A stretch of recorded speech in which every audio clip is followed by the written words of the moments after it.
Greetings. Oh no, greetings. Oh no, it's your boy Ryan. It's your boy Easy. And you're listening to Turtle Soup, the internet, nay, the world's only community sport podcast dedicated to the ongoing journey of the TMNT all the way from the very beginning until Starship takes me to Mars. Starship? That sounds very generic. They launched the third Starship today. Who is that? It blew up. SpaceX. Oh, okay. And it blowed up? Dang. It blowed up, yeah. But I mean it got to orbital speed, which is cool. And Well, then cool. It's faster than I've ever gone. The Starship came off and they were like, cool, come back to Earth. And they lost communication with it, which means it probably blowed up. So Dang. Still working on it, but it's Until then. it's the ship of the future. You know what I'm saying? And it'll take us to Mars. But until then, we're here. Because we're here. The minute I go to Mars, there's like a 30-minute radio delay, and I'm not going to be able to do the podcast. So at least we can't live stream it. I mean, at the very least. Yeah, well, you have to come with me. Yeah, and we'd have to figure that out. Maybe they'll figure it out, dude. I mean, well, we get a lot of episodes in the can on the 3 or 4 month journey there. Oh yeah, definitely. Oh, absolutely. We have a lot. Yeah, we have a lot about it. You know. Oh yeah, we can definitely get through all the bags of tricks. Yeah, that's true. Or one season of Next Mutation. But speaking of that, we are live right now on YouTube as well as being on our podcast platforms. So be sure to subscribe over on YouTube because we're trying to get the subscriber count up. Yep. What is it at right now? It's at 470, I think. 470. We got to get to 5, everybody. We got one. We got one subscriber since last time, so thank y'all. We know we got y'all on we know y'all listen to the podcast episodes. Oh yeah. Just come over on YouTube. You know what I'm saying? It don't hurt. Yep. And then like us, hit the bell icon, get all your notifications, see the show in full living color with video examples. And and if you're already subscribed and watching, thanks a lot. And make sure you share the stream so people know that we're live. And something that makes me alive, that wakes me up. It used to be Folgers in my cup. Of course, I was gonna say. But I stopped drinking that. So now I brew myself a cup of loveliness from Patreon, and 2 specific patrons are the patrons in my cup today. Yeah, and that is Drew Ivers and John Clemens. Ooh, and this episode is for you, gentlemen. And it's going to be a momentous big episode because we are drawing to a close our coverage of the regular season of Ninja Turtles: The Next Mutation with where are we exactly, Eric? Like what are we doing? Well, let me just check the old the schedule. The schedule. I was gonna say speedometer, but that's not what it is. Tachometer. There we go. It looks like we are back in the month of May, the 14th and 15th of the month of May to be exact, in the year 1998. So, the late 1900s. And, we will be reviewing episode 25 and 26, which are Enemy of My Enemy and Who Needs Her, which is who indeed technically the last aired official episode of the show.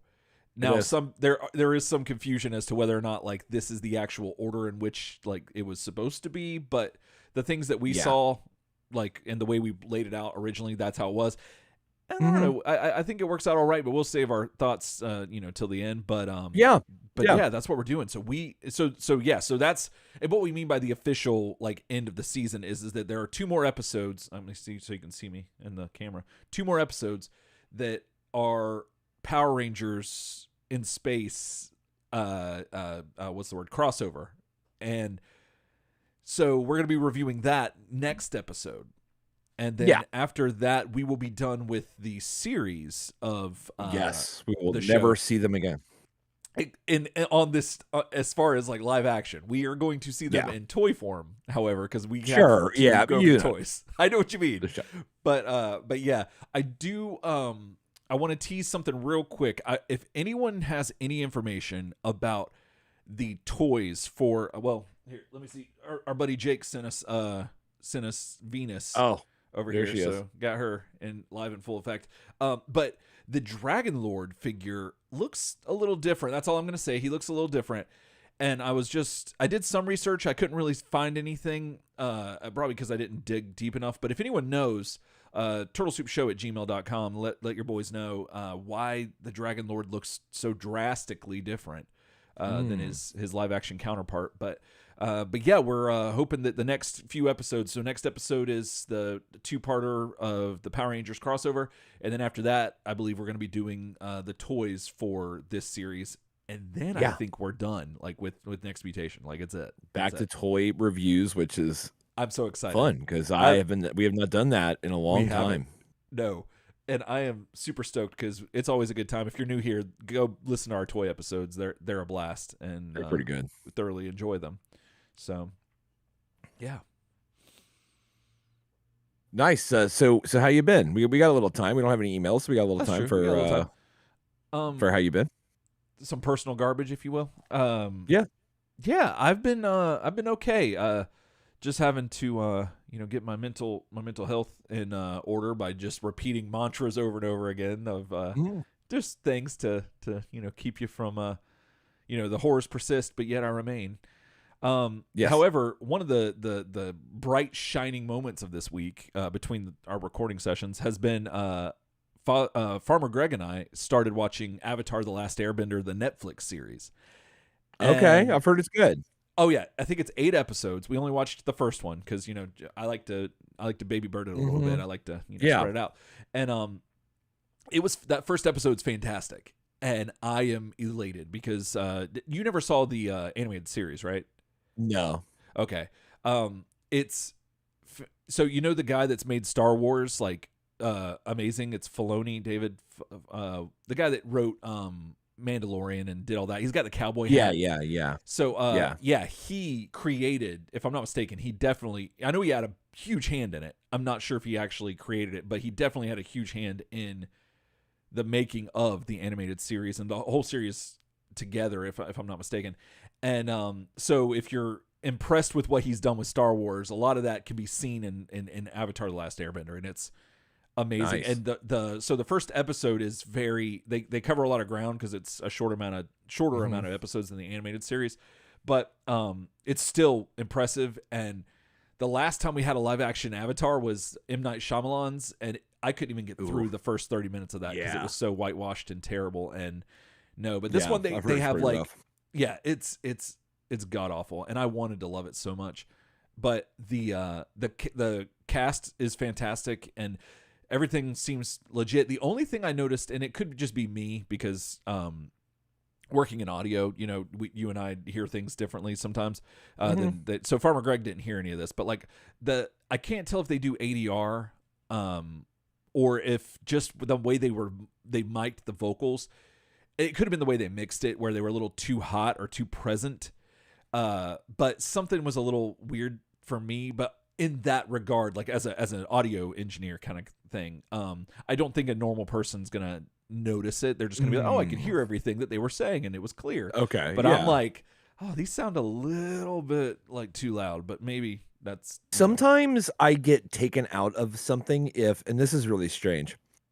So for like radio and podcasting mics, like if you hear our mics, they have like this high-end presence on them and this like low rumble kind of thing, and I think that's just, everyone kind of recognizes that that's like the sound of a microphone, right? Like that's not really how people sound, right?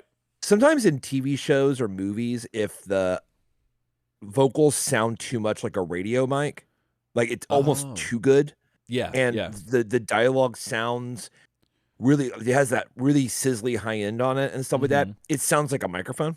Yeah. And it takes me out. I think that might be what what I was hearing. A lot of times in like good in when sound's done right, they kind of roll some of that high end off a little bit to make it sound more like you're in a room with people, which never sounds like this microphone. Like, I love the way this sounds, but as you can hear, it is hyping up a lot of different frequencies on my voice. I would not sound like this if I was talking to you and we were in the same room. Right. So I like it when they roll that high end off and it's not as sizzly. It sounds good to me. Sometimes it'll just be like a random TV show and I'll be like, everybody sounds like they're mic'd. Like it sounds like a microphone. And that can get me a little bit out. Yeah. To be honest. I kind of feel you, because if it feels like everyone's talking through a really nice microphone, not talking in a room. Yeah. Like that gets me out. for sure. That's the thing, and I've talked about this ad nauseum. Where once you see how the soup is made, it kind of like spoils it a little bit. So for instance, when we went to art school and stuff, that we learned a little bit about film and how to make movies and whatnot. And the conversational shot over the shoulder on sitcoms or just any TV show or movie, whatever. They have this thing where you see the person whose shoulder you're seeing over is talking, but it often their mouth doesn't line up, their jaw doesn't line up, or their actions don't line up, but the other person's totally like in it, like it's working. Working. Because they're using that take, like they're using that person's take, not the other person's take. And that'll take me out. Like I'll be like, oh, I can't unsee that. And it's I think that's typically like in multi-camera situations. Like I like it better multi-camera. Typically like the short films I worked on, I really tried if we could get at least a couple cameras if you're going to do an OS, and then that way like we can take from each take, right? But like we're taking from the same take. That way it like works. The over shoulder person who's in the foreground being out of sync happens all the time, and it bothers me so bad. Yeah, it just irks me. But I know that it's also kind of a challenge because you want lines to come out a certain way and at a certain you want the timing, and people will remember the timing of a dialogue more than they'll remember the fact that somebody was out of sync. That's true. And they just hope you don't notice it because you're looking at what's in the actual picture, which is the person that you're aiming at.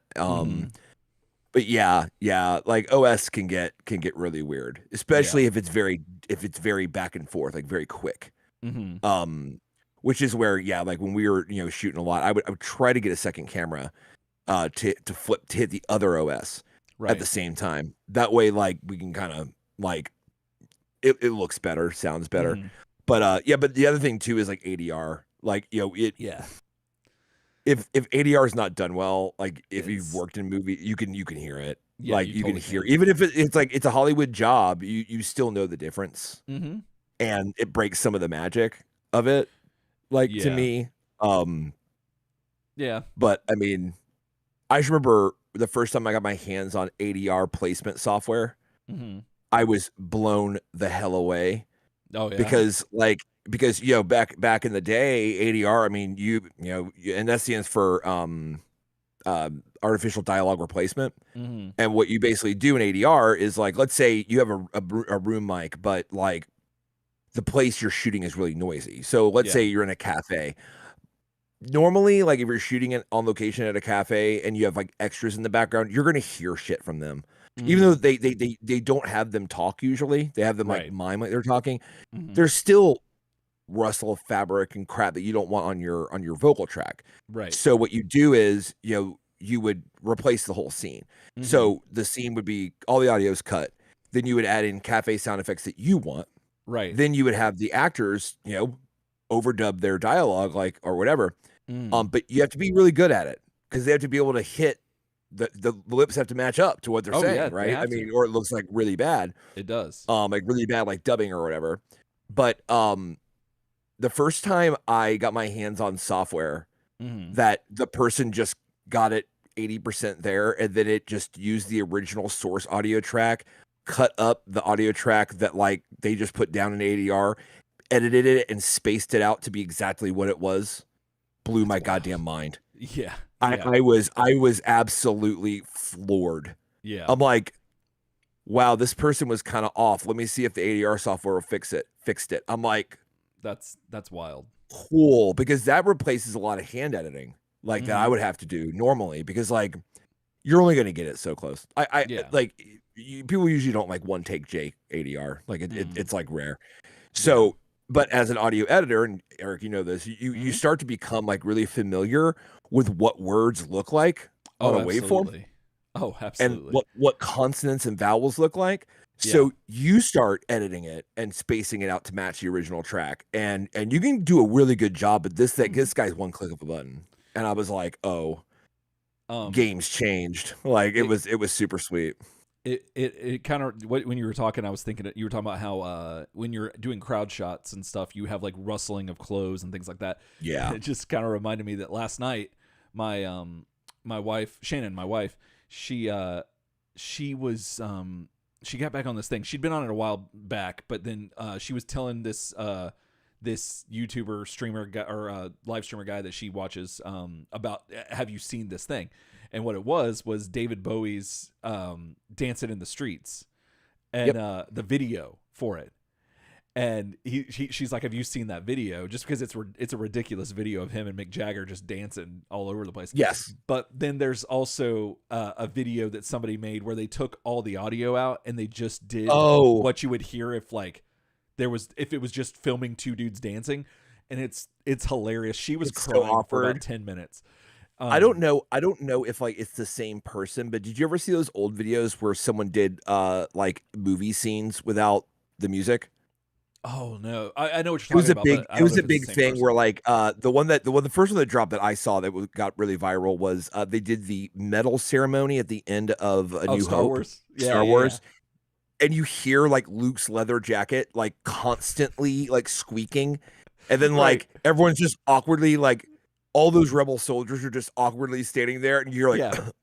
Like kind of like what you hear in a church, like when a church is full, just random like little people, and then like they walk up and it's just they turn the sound effects up so high, it's like so awkward. Yeah. There was also the last scene of E.T. with no music, which I thought was genius because like it is once again super awkward, and like E.T. just sounds, he's like breathing, he sounds weird, and you're like, what the hell's going on?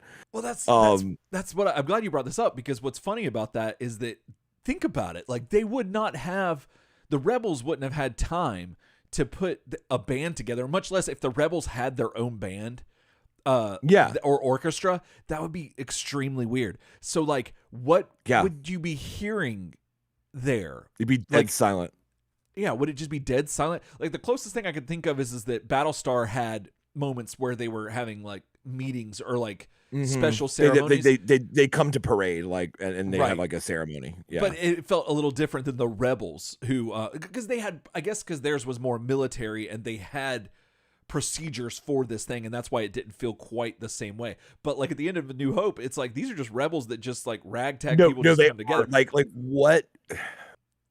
And the Rebels are backed like by a bunch of different military leaders, but like they all come from different disciplines. Like who trained the Rebels to be like to what battle doctrine do they follow? Exactly. What just under. I think that Rogue One kind of showed this, which I kind of liked, where it was like the battle doctrine depended on the general. Because in the last big space fight scene, you see that like Akbar is in command of like several B-wings, but then like I think there's like another general who's in command of the X-wings, and you see how they're fighting different, and you're like, oh, okay, like so maybe it is like a matter of like, well, we follow the battle doctrine of the general that's there, but there are different expectations of like military parade and stuff like that, like how they formalize all that. Also, the thing because with the Rebels is they're called the Rebels, but they unerringly have the same uniforms. And I always thought, and I like this in Rogue One, where a lot of like the band of misfits from Rogue One, they all are wearing different shit. Yeah. Like you know what I mean? Like I mean, not just your main characters, because typically your main characters wear different clothes, but like that group of like whatever 20 or 30 men they gather to go onto Scarif, like that they land on Scarif, and that you know that whole speech, like we'll make 10 men feel like 100 kind of thing. Like those guys are all dressed in like whatever they came in with. Like it's paramilitary garb, but it's not a uniform. It's just like, this is my fighting clothes. Like, well, because didn't George Lucas say that like essentially the Rebels were more or less terrorists, and like that like in the sense of like they're going against the established leadership and stuff. So let me rephrase the question: do terrorists have bands, like marching bands or like that? Do they have that? I don't know. Like organized terror groups, like do they have like, oh, I'm in the terror band, I'm in Al Qaeda's marching band today, I made it, I'm I guess the only difference between the Rebel Alliance and this is important to call it by its full name, the Alliance, sure, absolutely, is that it is leaders and governors from several different systems. Right. They're more legitimate than like ISIS. Yeah, of course. I'm not trying to say that ISIS like leaders were not commanders in their separate militaries, but they probably were like mountain fighters that were just really good at mountain fighting, and now they're commanding other mountain fighters, and it just feels like very, and they don't have a uniform. But the Rebel Alliance, I think that there's a feeling of like, no, they would go about this formally, and they are also trying to legitimize themselves. So I think the uniforms and the everything being like they have their different little classes of fighter that they use, X-Wing, A-Wing, B-Wing, like they have, you know what I mean? They're all, you know, like I think they're trying to make themselves more legitimate. Okay. But I guess at what point does the band legitimize you? I would think that would be like at least like the third step, right? Like we got to have a band. Like we got to have a like some that's the best part about Star Wars is like the music is such a big part of it, but like this felt like a bonus episode, by the way. It totally does. The music's such a big part of it, but it never has an origin. Never. And like so, yeah. Like when Darth Vader comes rolling up, now the Empire I think has a way better chance of having a band. Yes, because they're so much more organized. So when Vader shows up, like a dun dun dun dun dun dun, like there'll be a band playing because they're like, like that's like second in command over here. Oh, let's go. Of course, yeah. Well, third in command after Grand Moff Tarkin in the first movie when he dies. Yeah. But second in command later. That he would they'd roll out the red carpet because they literally do. Yeah. Like roll out the red carpet, and they're all at parade. But yeah, like. Honestly, the problem with me with the metal scene is I think I've talked about this on the show before. Depending on what mood I'm in, when the harmony horns come in during the metal ceremony, I will cry. Oh dang! I don't know why that music really touches me weirdly. Uh-oh. And it's okay when it's normal, but when the horns and harmony come in, I get choked up. Oh man, I have no idea why. It's been that way since I was a kid, and I still feel that way. Dang. That is that bum bum bum ba-da-na. Yeah. It's like sick, and then when the horns come in, like the harmony, you're like, oh shit, this is badass. Yeah. But yeah, there's no reason for them to have music. There's no reason for that, but they'd just be shuffling and coughing and stuff like that. Yeah, I thought one of the creepiest sounds when I would record my grandfather's church choir. I would record kind of like the whole service too, and you're no stranger to this. No, the sound of a bunch of people saying a prayer is eerie. Yeah. Do you find it eerie? Because you grew up in the church. Do you find it eerie? Yeah. In my adult life, I do definitely. But also in the church that I work at, it's not too common to have that kind of thing, like unison. Like nobody does like the Lord's Prayer in unison. They might occasionally, but it's so rare that it's okay. not as impactful. But like from what I understand of yours, it's a little bit more orthodox. It was very Orthodox Presbyterian. Yeah. So they had the doxology. They had it was all very scripted to the nines. Right. And yeah, the Lord's Prayer was that just dead ass started the whole situation off, and they did that every time. Right. So also it's really eerie where I work. There'll be Rotary functions downstairs, right, in our event center, and there's a big staircase that goes up to the second floor where I work. Yeah. And I'll be walking to the bathroom, and the Rotary start out every meeting with the Pledge of Allegiance, which I think is really funny. Funny. No offense to any big patriots, but I just think that's a kid thing. The Pledge of Allegiance is like a kid thing. It totally is. But they start with it, and that's also eerie. To hear 200 people I pledge allegiance to the flag. You're like, whoa. Okay. That's weird coming up that staircase. So you're right. Saying. No. So Baptists, as far as I know, because that's my experience, they have the Christian flag, and they'll do the Pledge of Allegiance to both. They'll do the Pledge of Allegiance to the flag and then the Christian flag. And you're right. Yeah, no, it is eerie as an adult. It's also eerie as an adult whenever you listen to the worship songs and you think that growing up in the church or whatever, you're so used to everything, and then you marry a woman who is very much into skulls and dark stuff and just whatever gothic stuff, and you're like, I wonder if anyone at the church is gonna be weirded out or whatever, and then you start listening to the words that they're singing on Sunday morning, and it's all about blood, death, and all kinds of dark stuff. And I'm like, oh, so yeah, just being an adult just really recontextualizes everything. And it does. Especially if it's done in unison. You're just like, oh. There's something that's uncanny about the in unison thing where it makes you like kind of feel like all these people are on the same page, and I don't like it. It feels weird. Like it instantly others you almost immediately. It others you hard. And what's funny is that you could be surrounded by all these people that you were just having regular conversation with, and then immediately it's like, oh, they're all saying this thing. It just shows you how you come to it. Like it affects you, because like if I'm at a show and everyone's singing, that's not creepy. Same shit. Yeah, literally. Yeah, it's true. That's true. Like everyone got together in a big room. There's a person on a pulpit and they're singing, and everyone else is singing along, and they're singing in time.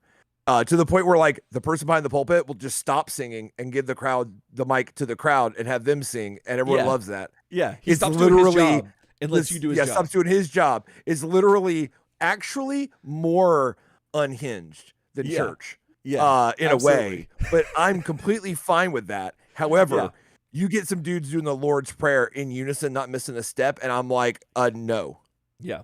Like my inner hackles rise, and I'm like, nope. Mm-hmm.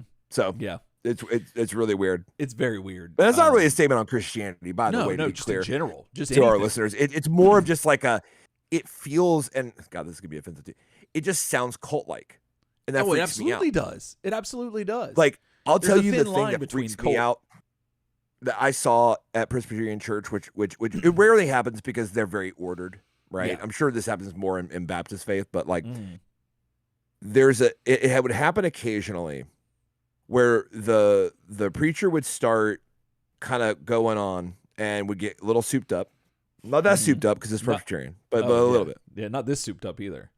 No, not this souped up. And then somebody would start praying out in the crowd, and that would scare me to death. Really? And that sound is honestly no better recreated than in There Will Be Blood. Oh, the sound of it is the same. Is when Eli is coming out, and he's the first time you see Eli preach. Okay. And if you haven't seen this movie and you're a Turtletarian fan, you need to watch There Will Be Blood. You won't regret it. It's the best movie ever made. And he comes to this woman who has arthritis, and he starts kind of like whispering to her and kind of like praying over her, and the congregation, like one person starts like whispering her prayer, and then another person whispers one over there. Yeah. It's so scary because you feel the energy rising. Mm-hmm. And like that freaks me out so bad. The sound of that, I cannot describe it, but like that's the best I can get. And that used to happen occasionally when I'd be recording, and I felt like the closest I've ever felt to like, oh no, like some shit's powering up, like in a way that I don't know if I like it. Like someone's just moved to do that. I'm like, no, dude. So you would probably not do well in Pentecostal churches. Yeah, no. I mean, Pentecostals, I know is like the ultimate. Oh yeah, this. It ramps. It starts getting exactly. Yeah. And the few times that I've been with friends of mine or whatever, it was like, I knew what I was walking into, but at the same time, like it's freaky sometimes. Get ready at the same time, right? Because you're not sure. Like there's just an energy, and it's just wild. But yeah, you're right. Like the irony of both polar opposites, one person doing it in a group of everyone just out of nowhere, that's weird. But also everyone doing it and you're the one person not doing it is also weird. So it is pretty weird. So really what we're saying is just that anyone doing anything is weird. So if you just do it at any time, really, depending on how we feel, you could just be really weird and freak us out. We're kind of scaredy cats. That's what it is. We kind of are. I mean, that's the truth. In the chat, Jake says he calls out really bad ADR when he watches shows with his wife, and now she knows when it's bad too. Coheed 616 says, as a kid, I went to a church where they started speaking in tongues. Totally freaked me out. Yes, it's a little trippy. It can be that way.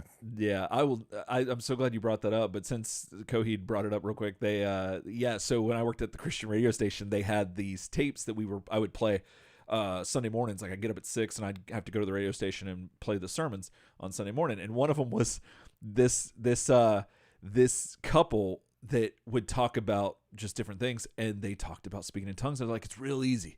It's just like a train. It's like chew, chew, chew, chew, shamalabala, and they just go into it. And I'm like, okay, they didn't have trains in the Bible days, so no, I don't think this is. No one started saying chew, chew, chew. I don't think this is accurate, but I understand what they're trying to get at, but I don't think this is still right. Can't anyway, start. It was hilarious. Well, and also it sounds a little bit like a lesson. Like here's how you fake speaking in tongues.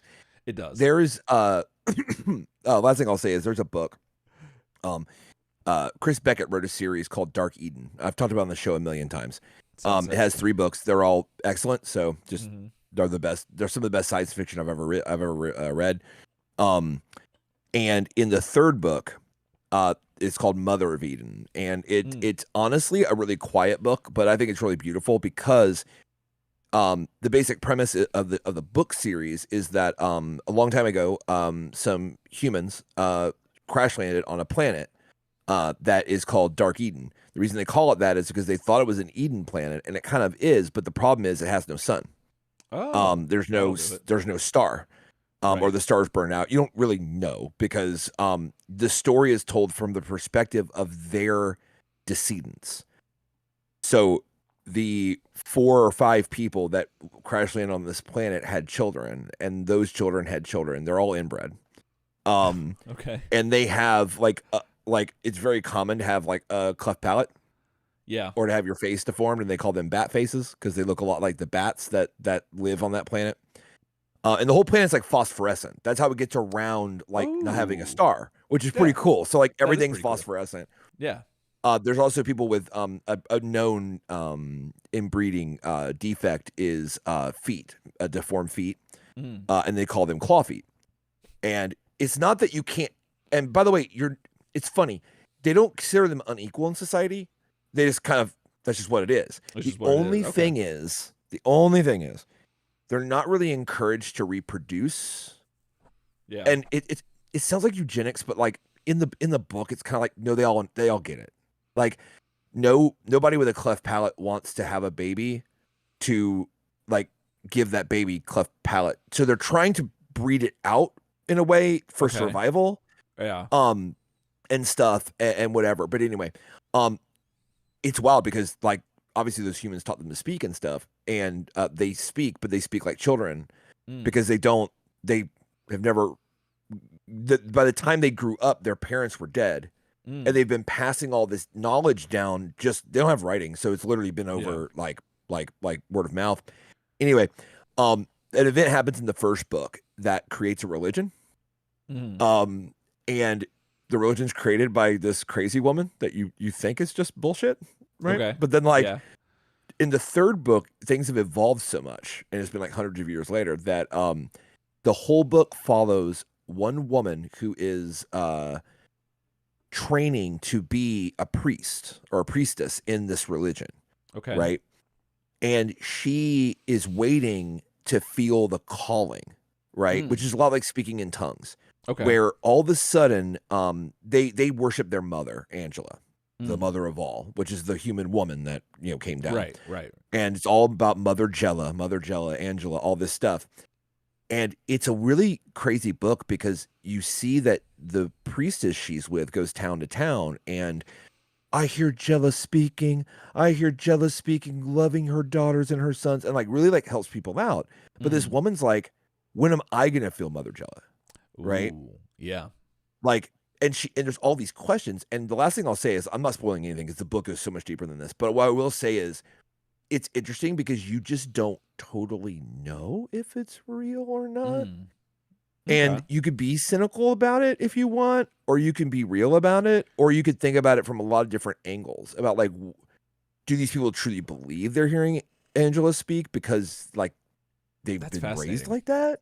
That's fascinating to think about fiction having a religion, and then you are wondering, you're having your own doubts about the fictional religion in this fiction book. That's kind of a fascinating it's kind of wild because you're having questions about it, and you're kind of like, well, like if enough people manifest a desire for a god, do they create one? Right. Like there's a lot of that too, right? That's wild. I love that. So I love it. The question is, this late in the game, hundreds of years in the game, is Mother Jella God? Or is this all just some huckster shit that this woman's like, I don't feel Angela, because it's not real. That it's just these women become priests because that's their job, and they all fake it. But you could, as the book goes on, you can kind of feel that there's tension because the priestess is waiting for this girl to start speaking in it with Angela's voice and speaking and saying her name, and it's a lot like talking in tongues a little bit. But the girl's like, I don't feel that. Anyway, it's a beautiful book series. It handles so much shit socially, politically. It's beautiful, and that book is awesome because it's so quiet. The other books are like wild. This book's just so quiet because it's just handling that, and you're like, oh, this is so good. Other crazy stuff happens, but it's super good. Well, that's cool. Yeah, but anyway, we've been talking quite a while. I think we have. I'm excited. On my end, I'm excited. Alicia's 40th birthday is coming up. We're having a party. It's Elvis Presley themed. I know you can't make it because you're out of town. I can't make it. Yeah, I know. She bought a white jumpsuit, and she's gonna try to look like Priscilla Presley. That's amazing. That's her thing. Yeah. And we're taking Kara to the archery range tomorrow to get her sized up for a bow, which is really cool. So like a bow and arrow, like a compound bow. We're repurposing. My first thought was the bow, like a tie, like the thing at the archery range. I don't know. You go to the archery range to get her fitted for a bow for her hair. Yeah, that's what I was thinking. I was like, that's not. My brain went, yeah, that's the way to go. And I'm like, no, that's not. Yeah, that's not what he's talking about. No, but yeah. So Brad and I have our old bows, and it just so happens August is a lefty and I'm a lefty, so he can use my old bow, and Brad was a righty, and she'll use that bow. So so we're getting them set up on our old bows. And we're doing one kid at a time. So I'm looking forward to Kara shooting and stuff like that. And the big 40th birthday party. That's kind of my world right now. Yeah, man. It should be. Almost done beating Cyberpunk and just want to play it again. Yeah. It's so good. I literally want to do another playthrough. Right when I'm done. Dang, that's a good feeling.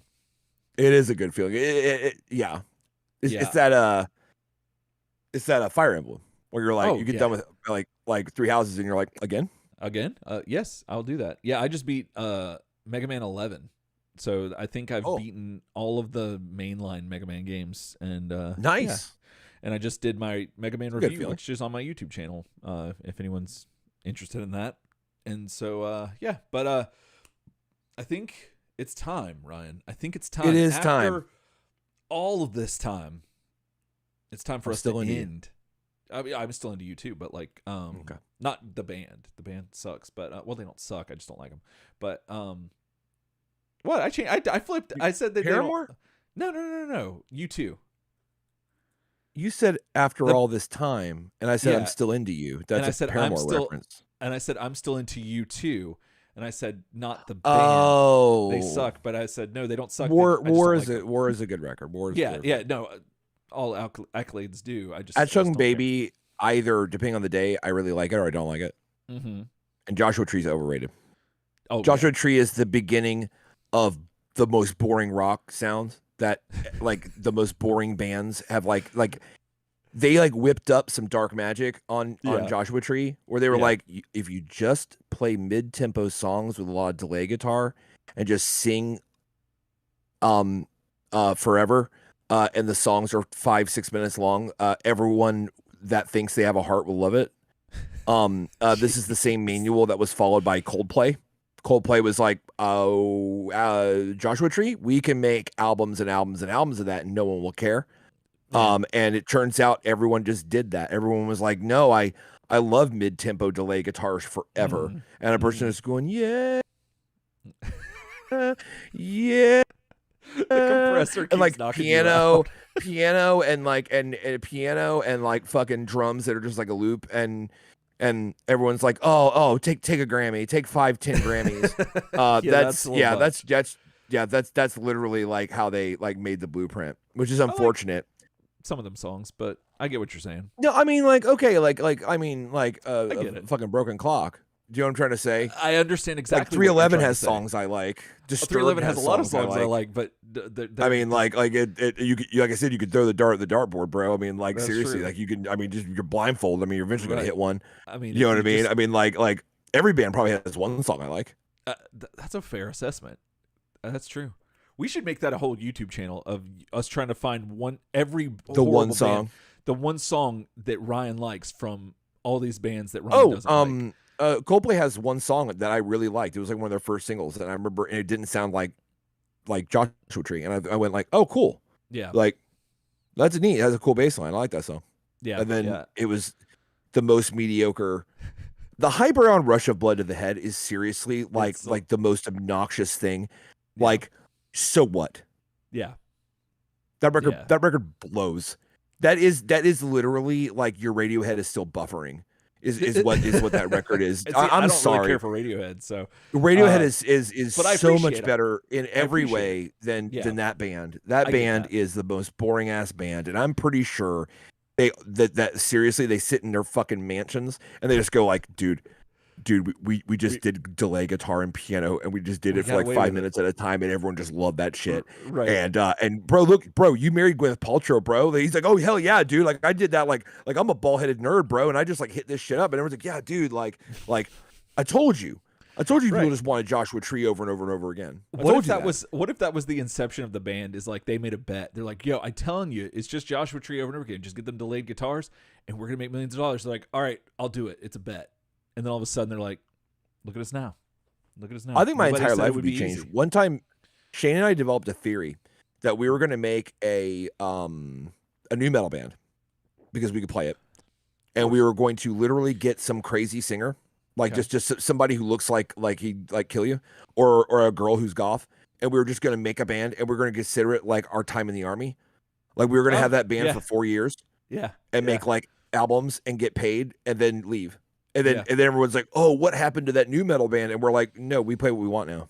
Like that was our time in the army. Like we know you guys liked it. So we sounded like Disturbed and Evanescence, and that music was crap, and we just played it, and that's it. Yeah, I kind of like that though. I kind of love that. Yeah, because we're like, why don't you do that? Yeah, why wouldn't you? All you need to have is one single.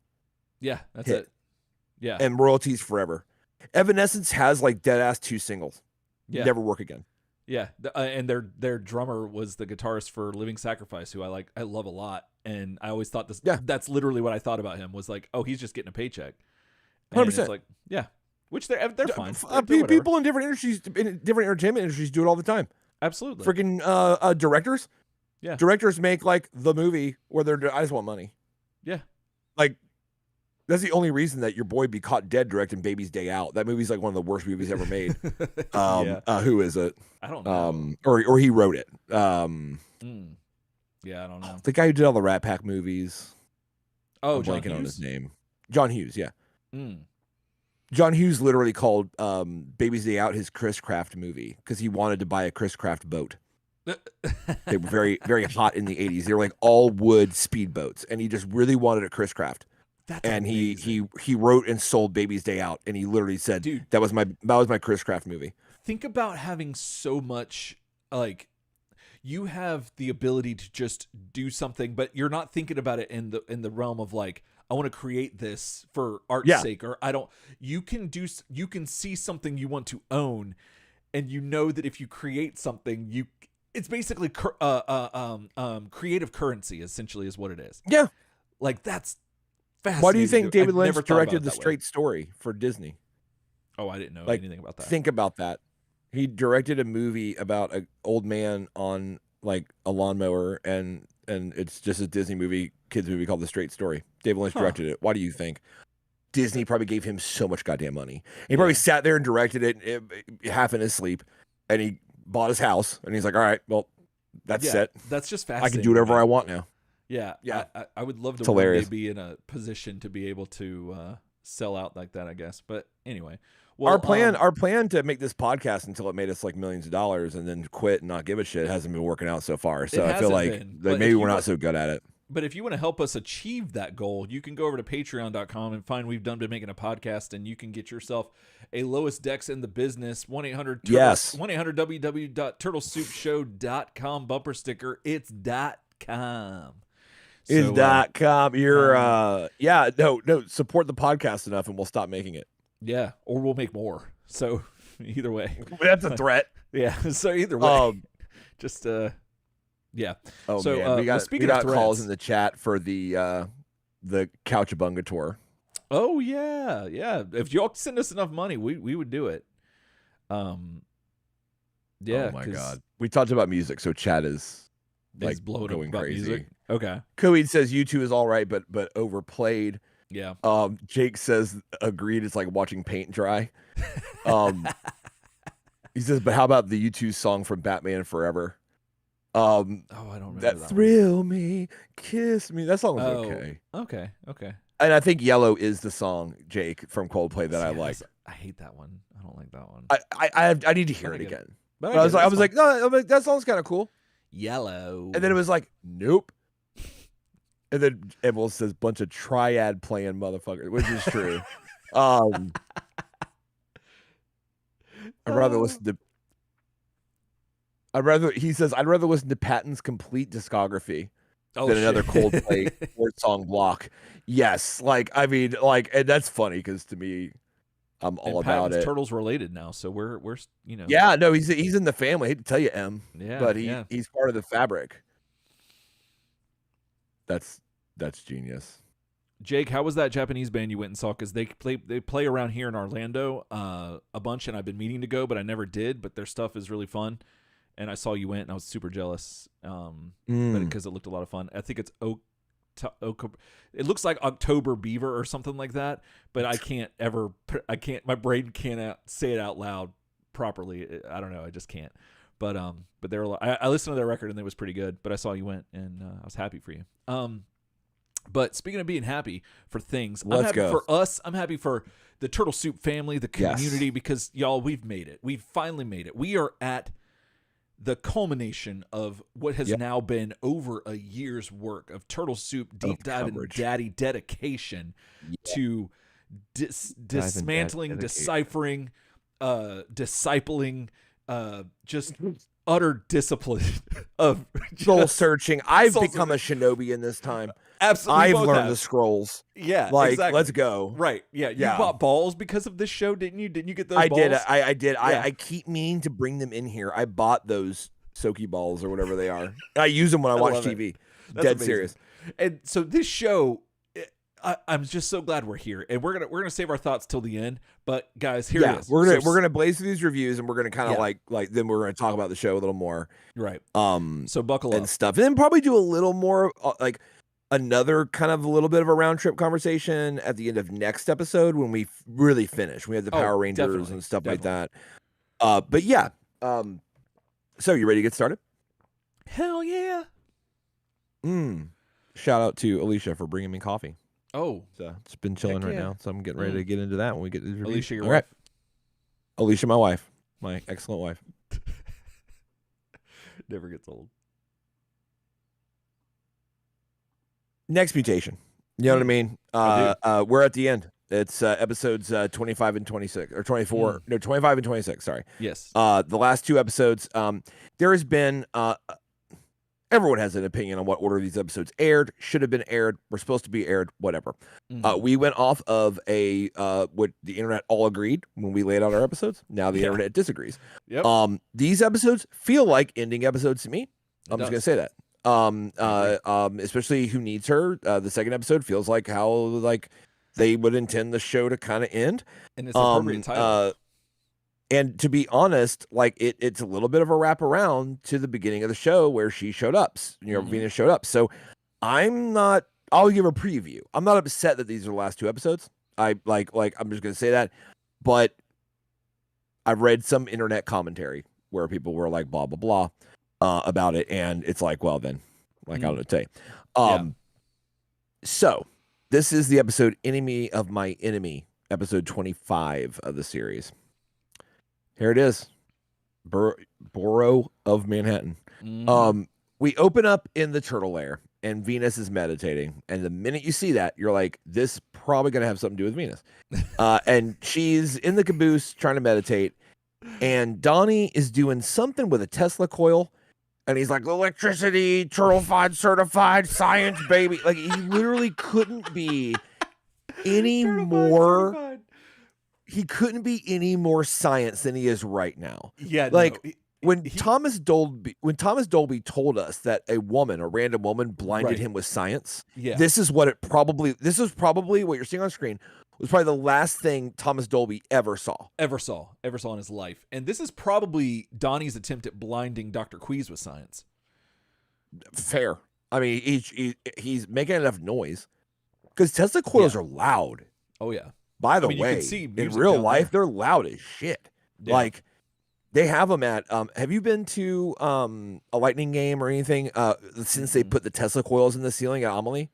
I've been to see the Cure play at Amelie, but I did not see. Well, they didn't fire up the Tesla coils. They didn't because Robert Smith's hair would attract him and kill him. They sound like a movie soundtrack, like would sound for how like huge balls of lightning. It is amazing. Like loud.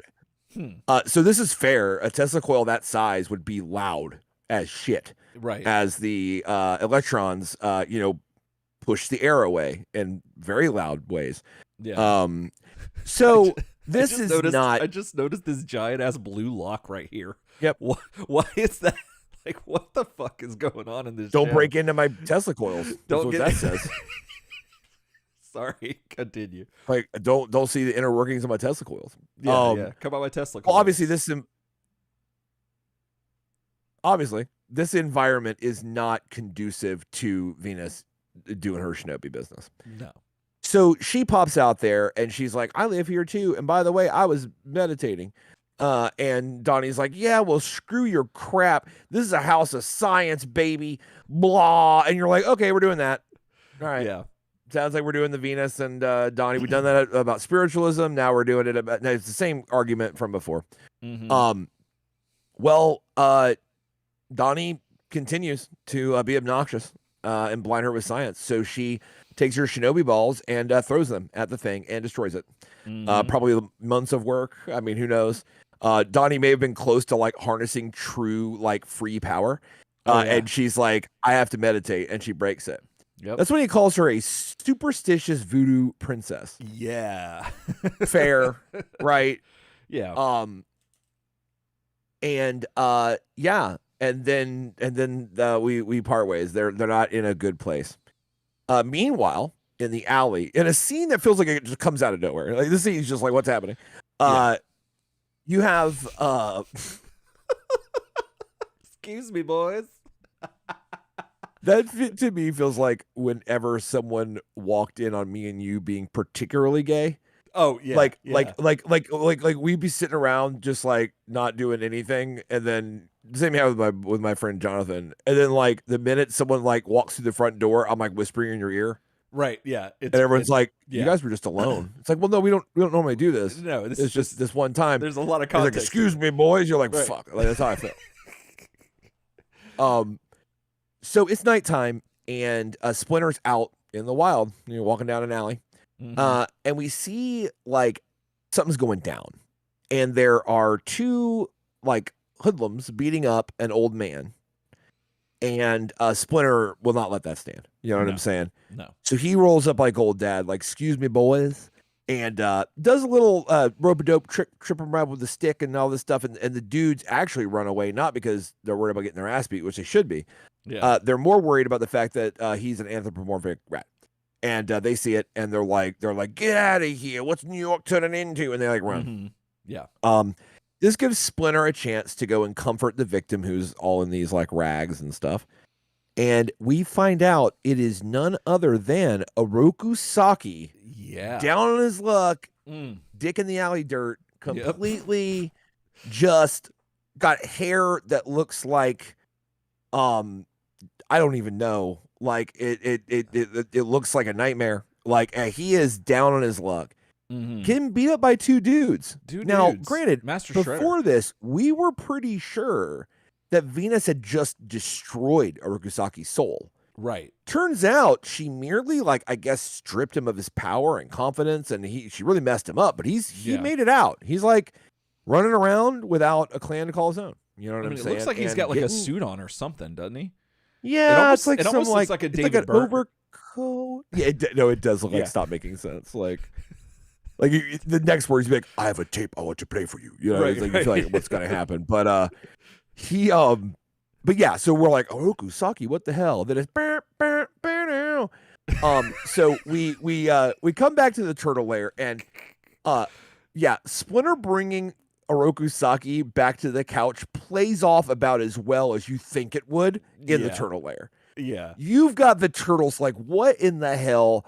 We're going to throw him in a dumpster. I want to like kill him. I want to skin him. Yeah. And Splinter's like, no, we need to help him. And everyone's like, and they make some pretty good points. They're like, wait a minute. So for the last 16 years, you told us he was evil incarnate. Now we're going to put him on the couch? Right. 18 years, sorry. And Splinter's like, absolutely. Yeah. Because ninja code, honor code. Mm-hmm. He's down on his luck, and we need to help him out. And everyone's like, well, he stinks. And he's like, well, that's the thing. Donnie spouts up. He thinks it might be a trap. He's kind of like, yeah, like, why is he here? Mm-hmm. And they kind of can't get past the fact that Splinter had basically filled them up with indoctrination. Yeah. Like, of hate against Oroku Saki. And he's like, yeah, this guy killed your master. Like, because remember, guys, we are in movie 1 / Mirage continuity. So in here, Splinter was Hamato Yoshi's pet rat. Mm-hmm. Right? This takes right off. Like, you'd be most familiar, a lot of you guys, with the movie. Oroku Saki has the scars on his face from Splinter, the rat, before he was, mutated into a anthropomorphic rat. Right. He also, in his character design, Splinter has a ragged ear from where Splinter or for Oroku Saki damaged his ear. Yeah. So there's like we're very, very much keeping this. So Hamato Yoshi is was his master. I think it's kind of interesting because this was supposed to be kind of the replacement for the animated series, but they did change the origin right back to movie origin, like real quick, like or proper Mirage origin, also known as. So yeah, it's interesting. I think I love it. I love that they're talking about the indoctrination, because this is like this feels like when your parents didn't tell you everything about a situation that's going on, and because they might think that you don't know enough or you're not ready to know. And it kind of like, I like it because it shows that's not always the best course to handle things, like, withholding information, because then it leads to confusion and then doubt, and then you don't know whether you have trust issues. And so I really love that about this whole exchange here. Yeah, no, I mean, like that I've always been really fascinated by that idea. And a very quick aside, you see that in 40K. That's the whole thing, is that the Emperor sends out all the Primarchs and Space Marines to go reconquer the galaxy, does not tell them about demons in the warp, says that they're fake, they're made up, they're bullshit, and that there's no supernatural anything. And they just find out that they're real. Then they feel really betrayed, because they're like, you sent us out here and didn't tell us shit? Like, if we just didn't believe, it wouldn't happen? And half of us want to kill you now, Dad. Basically, it doesn't go that way here. No, two trolls do not split off and get corrupted. But there is a lot of that. Like, Splinter wasn't completely right. Like, maybe. And even if he's just having a guilty conscience, like, at least own up to it. At least admit that. Well, I wouldn't blame Raph for saying, like, you've gone weak. You're old. 18 years later, like, you sent us out to avenge you. And that was our entire point of being this. You raised us to do this. Yeah. And now that you find this guy dick in the dirt, now it's bring him in, blah, blah, blah. Mm-hmm. Like, this quest you put us on is the whole reason I am who I am. Yeah. Now, like, I wonder if Splinter is having that thing where, because this whole series, he's been there, but he's kind of just felt like an accessory. Oh, yeah. He's nothing. Yeah. So, I wonder if this is something that's going to give him purpose again. That the idea of Shredder being here, and even just the whole thing with Shredder to begin with, was something that gave his life a little bit of meaning. That once Shredder was gone, it was almost like a wet blanket kind of scenario. Like once if you're in it with your Turtlecom that you peed on because you left it in your pocket and you went to bed, it's fine. All your but as soon as you get out of that bed, you have to deal with that wet Turtlecom and all the cardboard 100%. That's soaked in piss. And the fact that your arch nemesis is dead and you can't go get back in that wet bed. You got to make it anew, and the new one might not be, I don't know, you just might have memories of the wet bed that might seem... You make your bed and you have to lie in it, but... Right, or pee in it. Lying is what got Splinter where he is. No, I'm joking. Oh my goodness. I'm just trying to do that Eric thing where I just connect the last word to a new idea and I just go... You did fantastic. That was amazing. I am so impressed right now. That was fantastic. Except the fact that like Splinter never necessarily lied. I think you actually have a really good point.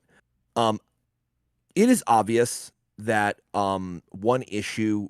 So remember this series, the germination of it was the idea of what comes after the animated series, right? That's like the literal ideas started with. We got to take off after the Red Skies ending, where Splinter says, literally, I've taught you everything I can. Remember, last episode. They knew it was last episode of that show.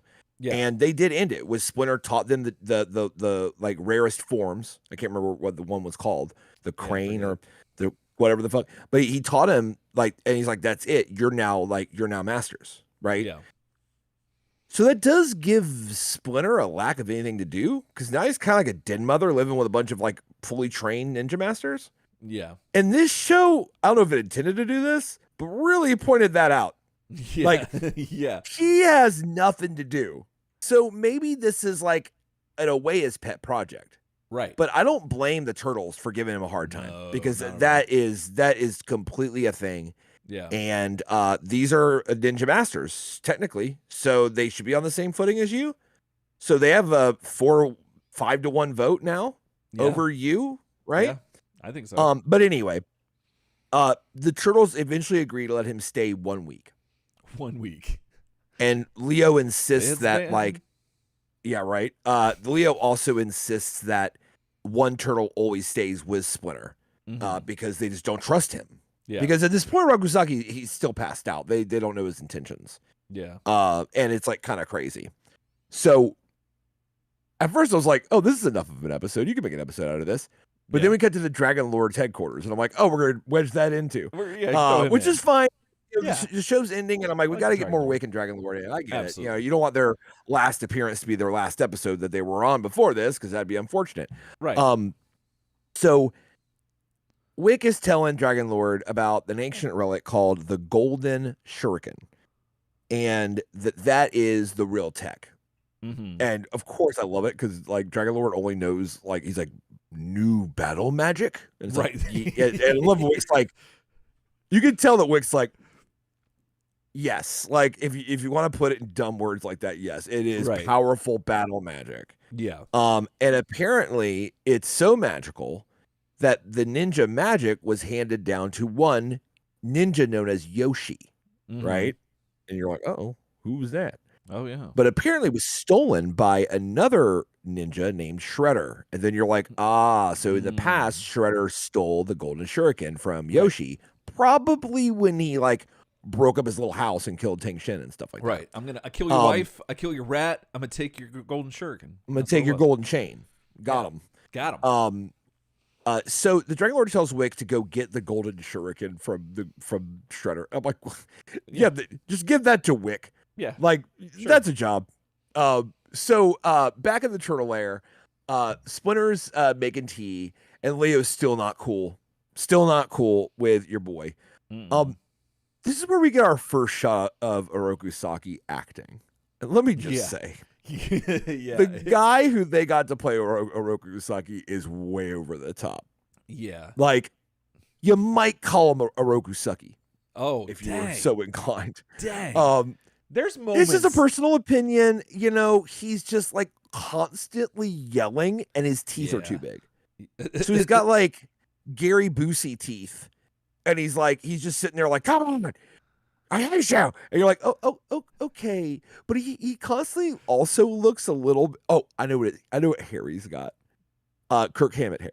Kurt Hammett hair. Yes, he totally does. That is Kirk Hammett's hair. He kind of looks like if Kurt Hammett. Okay, hold on, I got it. He looks like if Kurt is it Hammond or Hammett with a T at the end?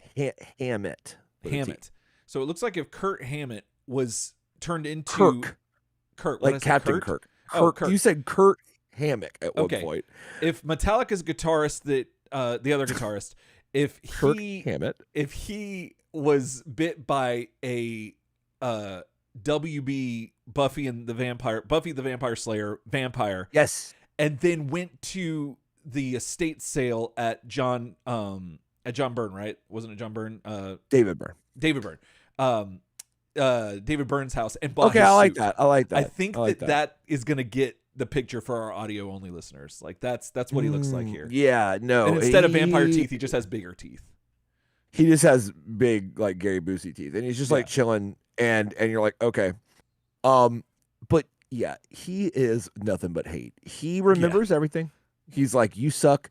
I hate you. You're my enemy. Turtle suck. And he gets a stick and actually winds up like tripping Leo up. Yeah. But then Splinter is like, but I made tea.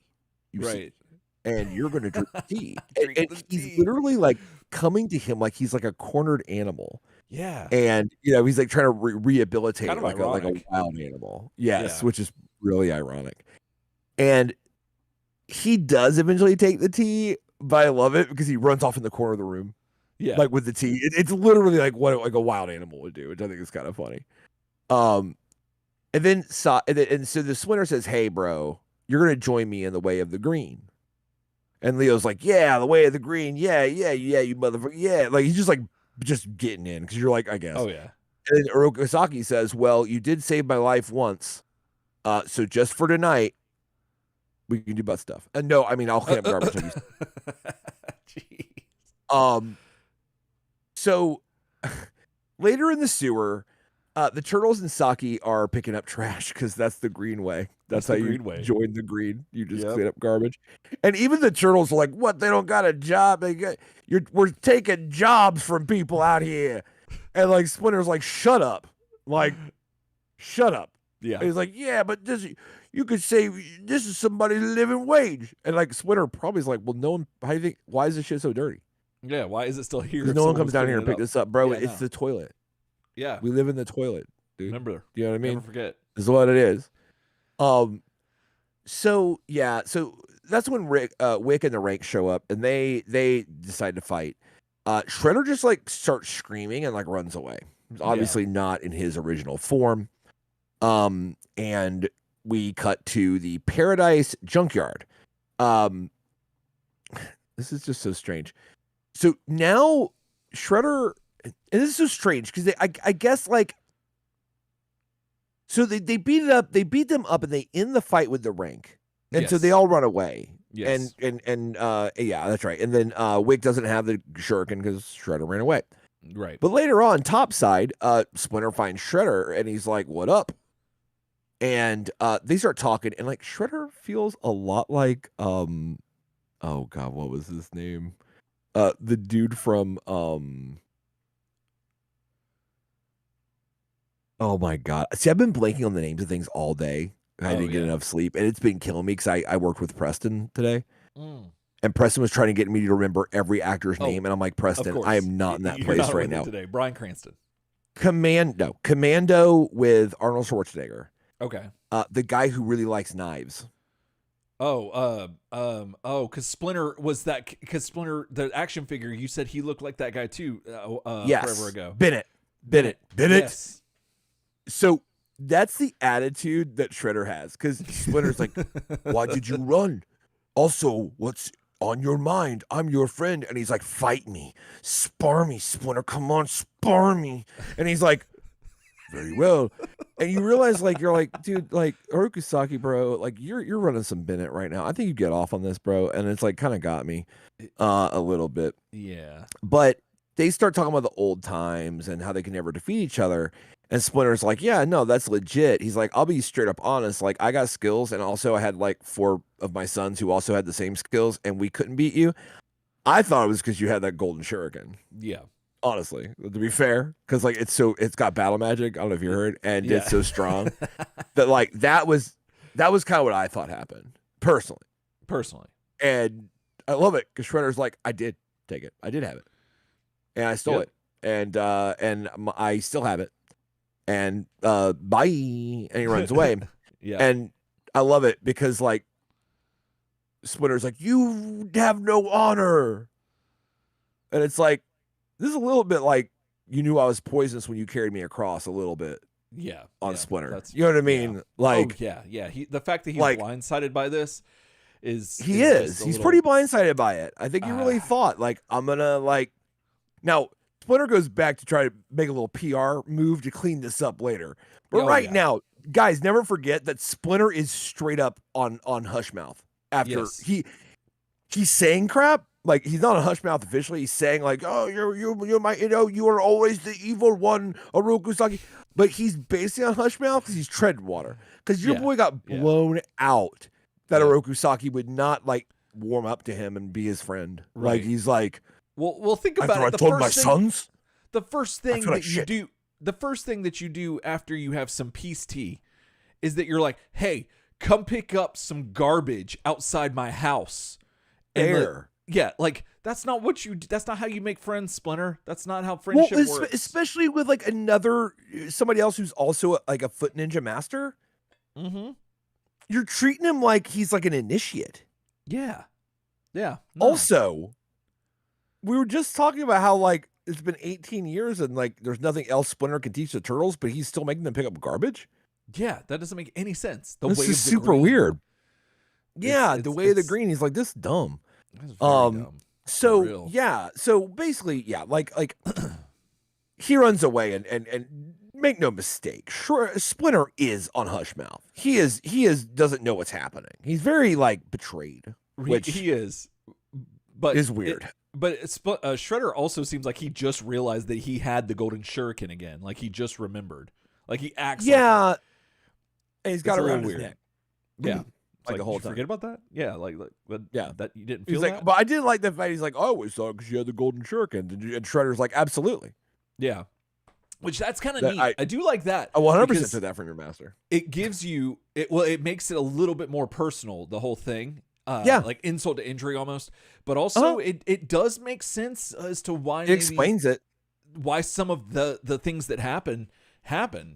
It could be a reason why Venus was actually able to do something to Shredder, because maybe the magic, the ancient battle magic. I don't know if you heard that, Ryan. If that's got in it, but if the ancient battle magic only applies to the family with which was tethered to it or something, and maybe she, I'm reading a lot into this, but that I like the potential of what this is.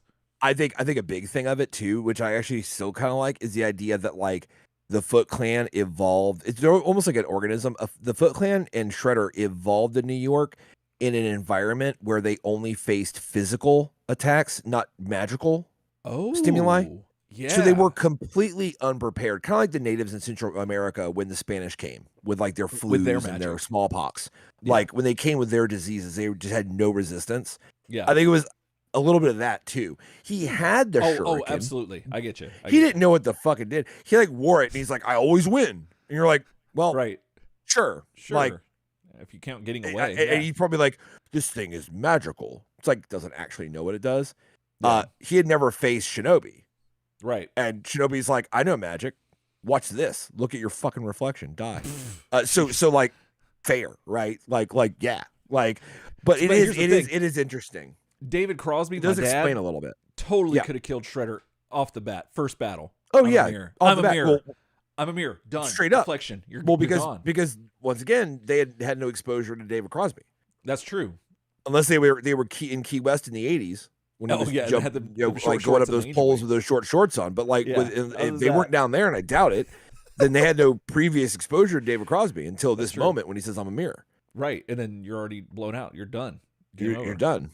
Fatality, flawless. So Meanwhile, at the Dragon Lord HQ, of course, Wick's trying to avoid Dragon Lord because he doesn't want to tell him that he didn't find the golden shuriken. But then, of course, like old dad Dragon Lord finds him, and he's like, "Weren't you supposed to find Shredder today?" And he's like, "Oh, about that."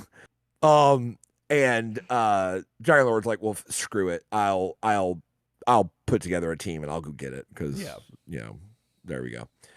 In the turtle lair, Venus is again meditating, and Donnie's listening to music super loud. I love He's dancing around, and Don is an absolute prick. Yeah, total asshole. Completely. Like he's like, "How's your meditation going, Shinobi? How's your stupid ritual crap going?" And it's like, man, like you suck, like a little bit, but also like sucks. The previous episode where they played science against spirituality was just more intelligent.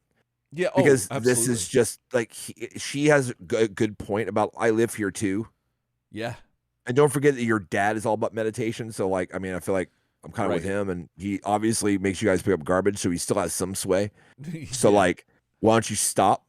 Right. Or do it somewhere else. And Donnie's like, "Yeah, well, I'm a bully." And it's like, well, what? That's what he's acting like. He's totally acting like a bully. And that's annoying to me too, because I'm like, Donnie, like, I hate to think that like in this incarnation that you're that guy who bullies down because you can't bully your other brothers. Right. Because they beat your ass. Yeah. Like, you can't pull that on Leo, Raph, or Mikey. Yeah. So you're doing it to her. And to be honest, that's what she's shown in the past she can 100% whip your ass. Yeah. So, but she's actually demurring and not doing it. Yeah. But now, you are basically a bully. And it's really weird. This would make a lot more sense if this was Teenage Mutant Ninja Turtles, the next mutation. But this is Ninja Turtles. And that's what I'm saying. These are grown adult turtle boys. Yeah. This is like bullying someone at work. Like this is literally like being like in your 30s and walking up being like, "Oh, nice jacket, my jacket." And like walking away with their jacket. And they're like, "We're adults. Did you just take my jacket and walk out of my office like an asshole? Like it's high school? Like that's what it'd be like." Right. You're like slapping someone's like folders out of their hands when they're walking in the hallway, like, "Ha!" No, like, that's fun. That's just pure fun right there. That's funny as hell. It's a cornerstone. It's a cornerstone of most of Preston and I's work humor. Right, of course. It's based around like, wouldn't it be funny to bully someone at work? But like that's because it's funny. Right. I think knocking anything out of anyone's hand is funny. I was drinking a gallon of milk from the jug at my parents' house when I was in my 20s. And my friend David just slapped the jug out of my mouth. That's so good. And milk went everywhere. I was laughing so hard because I was not so good. That. It was excellent. But I wish I could have been there. I get that there is some bullishness. It is rooted in bulliness. So yeah, and Donnie's just that's what he's doing. Look at his posturing. I mean, he's just like Donnie. I mean, in this moment, Donnie needs to get slapped. That was weird. She's a slap, but don't worry, she's gonna get him. She gonna get him. Because she's like, "How about my powder?" And she like dumps a bunch of powder on him. She does. And he's like, "Yeah, whatever. What is this, baby powder? It doesn't matter because my music's not going to turn off if you put powder on me." And I'm saying this: if she dusted me with that shit, I'd be like, "That's some Shinobi shit." First of all, it could be anthrax. Second of all, like this is obviously a pre 9/11 world where we're not worried about like white powder just around. They're like, "Well, that's a chemical agent." Yeah. They very much 9/10 never forget over here. Never forget. And it turns out it's itching powder. Yes, which is Mandarin awesome. Itch powder. And Donnie starts itching uncontrollably, and he starts pleading for the cure. "Please, please, please, give me mystical cure. I'm all about science." I'd be like, "Why don't you analyze it in your dumb machine, figure out the right chemicals to counteract the itch powder? Take 20 years doing it, run 5 experiments, and then you'll stop itching." How about that, science boy? That's what I'd say. Exactly. So Splinter comes in and puts an end to all this and says they're going to go help Shredder and try to help him because he's run away. And it's like, right, okay, because he's trying to go. What happened didn't happen. We have to go help him. So he's covering some stuff up. Anyway, at the laundromat, where the laundry business, which is very important because it's just like the back room of someone just like it is. It does laundry. Shredder shows up like a badass, flips open his trench coat like a badass. But then he gets on the floor. It's super weird. This makes no sense. He gets on the floor and like covets his golden shuriken. Like, my pretty. Yeah. And then like straight up, like Dragonlord shows up and suddenly like Shredder's like bowing at his knees, basically. He's like, give me the shuriken. Like, let's go. So Donnie uses his computer to track the shuriken because of the gold, and they find where the fight's going to happen. So they certified, get on the thing, and they leave. They get to the thing, and Shredder is fighting like the rank. He's trying to, but he's getting kind of kicked around, which makes me feel like maybe the golden shuriken doesn't do anything because he can't fight. And I understand that he's like, okay, I believe that in that alley he probably had like a will to live, like a lack of will to live. Right. So he probably wasn't fighting back, to be honest. Like he probably just like I hope these like punks kill me. Like I just don't care. But now he's trying to fight and he can't, and he has the golden shuriken, which is really weird. But anyway, Wick winds up getting the shuriken from him when he falls down. That shot is some genuine like completely like out of the shadows. Totally, like Foot Clan grabbed that crap out of his hands, which is pretty good. Oh yeah. So Wick takes it, but then he's like, I have the golden shuriken. And he tries to keep it away from Dragonlord, which I thought was really funny. It's so good. And so they're fighting and they're like running around and he's kind of doing the whack-a-mole thing. And Splinter and everybody show up and they give them this like slow motion intro. Super weird. That is really weird, but like also supposed to be very glamorizing for them. Oh, they're like, you know, I kind of hear a 3-6 Mafia song playing when they walk in, but that's just me. You know what I mean? Yeah. Yeah. That's what I hear. But yeah, they get this like really weird slow motion intro, which is kind of strange. So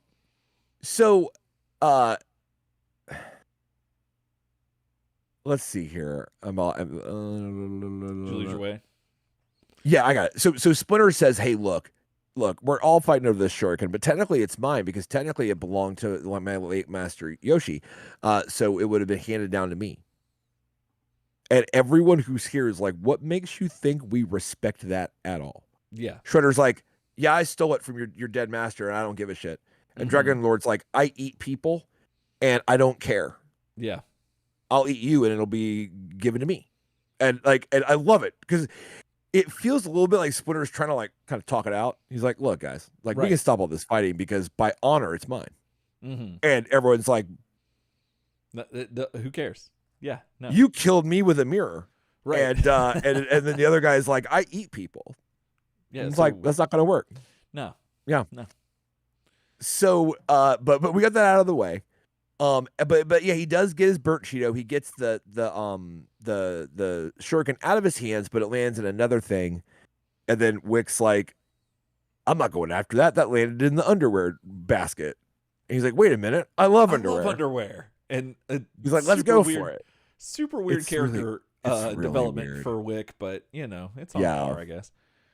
So Donnie eventually like puts her. Now this part, this is war crimes. This is so horrible. So this is probably, and we've talked about a few. There was the tongs. There was the tong song with Wrath. You got to watch out with the tong song. Oh yeah. Those tongs that Donnie used to attack that man from the rear end, and there are several seconds where you don't see where the tongs are, but a man is squirming. Yes. And I'm like, what those tongs do? This is probably the most brutal, though. Yes, this is like a fatality. This is a fatality. So they have a laundry steamer, like an ironing like press, right?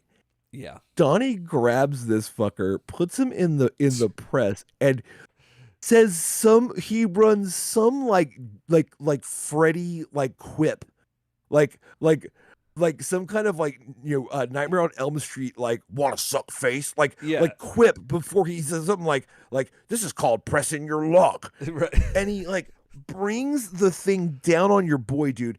It is hot fire. There's steam everywhere. And there's a shot of like Donnie, like grinning as the steam from this man's rolling up like in front of his face. And I'm like, yeah, this is brutal as hell. Yeah. Dude. And then he pulls him out. Oh, yeah. And what's obviously a dummy comes out of it. They do a cut.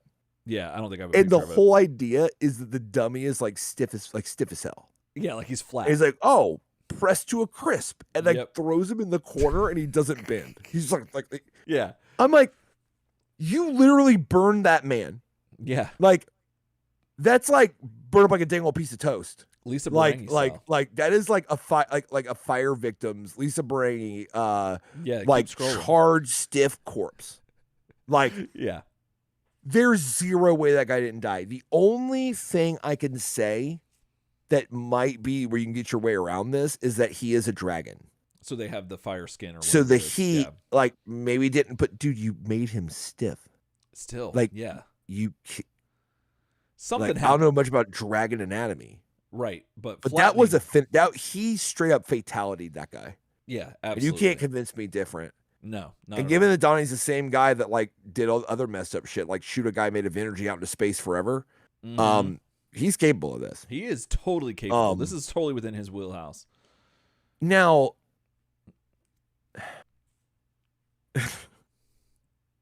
so the rest of the fight is kind of funny, and it happens really fast. But a couple of things happen. Number one, so Splinter gets his ass whipped. And he's begging Shredder to help him fight. He's like, help, Shredder, help. And Shredder's just standing there like, I don't know, man. And then just as the Dragon Lord brings his blade up, he's gonna like, kill Splinter. Right. Shredder throws a box at the Dragon Lord and then kicks him into the ring. And you're like, okay, he came back. Like, yeah. Okay. Then Venus gets into a laundry cart and Raph's pushing her around like randomly. Right. Like you think it's gonna be a setup, but it's actually just more like whoa. And then Donnie tells her to use the itch powder. And Venus suddenly has access to like a 20-pound bag of this powder that's in this cart. Like, and she is like, why did Donnie have to tell her to do the thing that she was going? Like, that didn't make any sense to me. Yeah, because it sounds like they were doing like a setup. Like, oh, this is how we're going to do it. Right. And Venus is like, oh, yeah, that's right. And then, pulls out her like 20-pound sack of like, Mandalorian itch powder. Right. Or Mandarin itch powder. And it has bucket loads for everybody. By the way, that itch powder is in the air. She does. Oh yeah, everybody been itch powdered everywhere. Anybody who's ever shot off pepper spray knows like you're also getting a little bit pepper sprayed, right? Yeah. Like this was the ultimate case of that. Everybody should be itching because that shit went everywhere. Yeah. But yeah, so everyone gets really itchy, and then Leo and Mikey, you said your job. They perform babalities on the ring. Yeah. They get, now, I don't know why there are a bunch of pacifiers at the laundry place. I don't either. But they have enough pacifiers to give these 4-rank pacifiers. Then they tie diapers on them. Yes. And they're so itchy that they like can't like resist. And then there's like a bunch of baby crying sound effects, which this show has really liked to use toward the end. Like in the beginning, there weren't really a lot of baby crying sound effects, but they love that. The last like quarter of the show, it's like there's baby crying sound effects all the time. Yeah. So they get dressed like babies, and then the Rank and Dragon Lord leave, and Splinter picks up the shuriken, and he's like, "Oh, my master shuriken! Oh, finally got that hole patched up."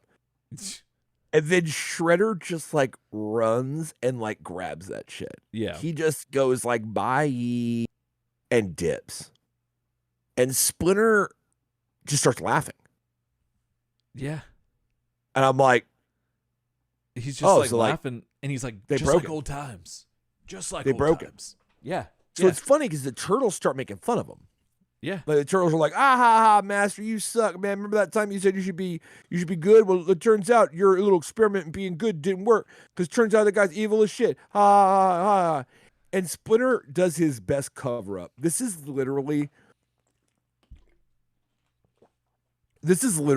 like the early high school, middle school, like way to get out of being caught being real. Yeah. Like, you know, where like you're just like hanging out with your friends and everything feels like super honest. So you're like, I can venture one. So you're just listening. Yeah. Everyone's talking about people they like, and you're like, I'll be honest, like I've always kind of had a thing for Lindsay. And everyone goes, what the? Right. Are you kidding me? And you're like, oh, so it wasn't cool that I had that then. Like, I like it doesn't work for me. So then you start going, oh, gotcha, ha, no, she's dumb. No, of course not, dude. Like me, Lindsay, are you kidding me? Like you like Lindsay, bitch. Ha. And you try to laugh with them, even though you're dead ass. You dead ass dropped that line like you were in the middle of One Tree Hill. You know what I mean? It was like a goddamn Oscar take. But now it was all a joke. Right. You know what I'm saying? Like, why you bitch? Yeah. You know what I'm saying? A little bit something like that. Yeah. So that's exactly what I think Splinter does here.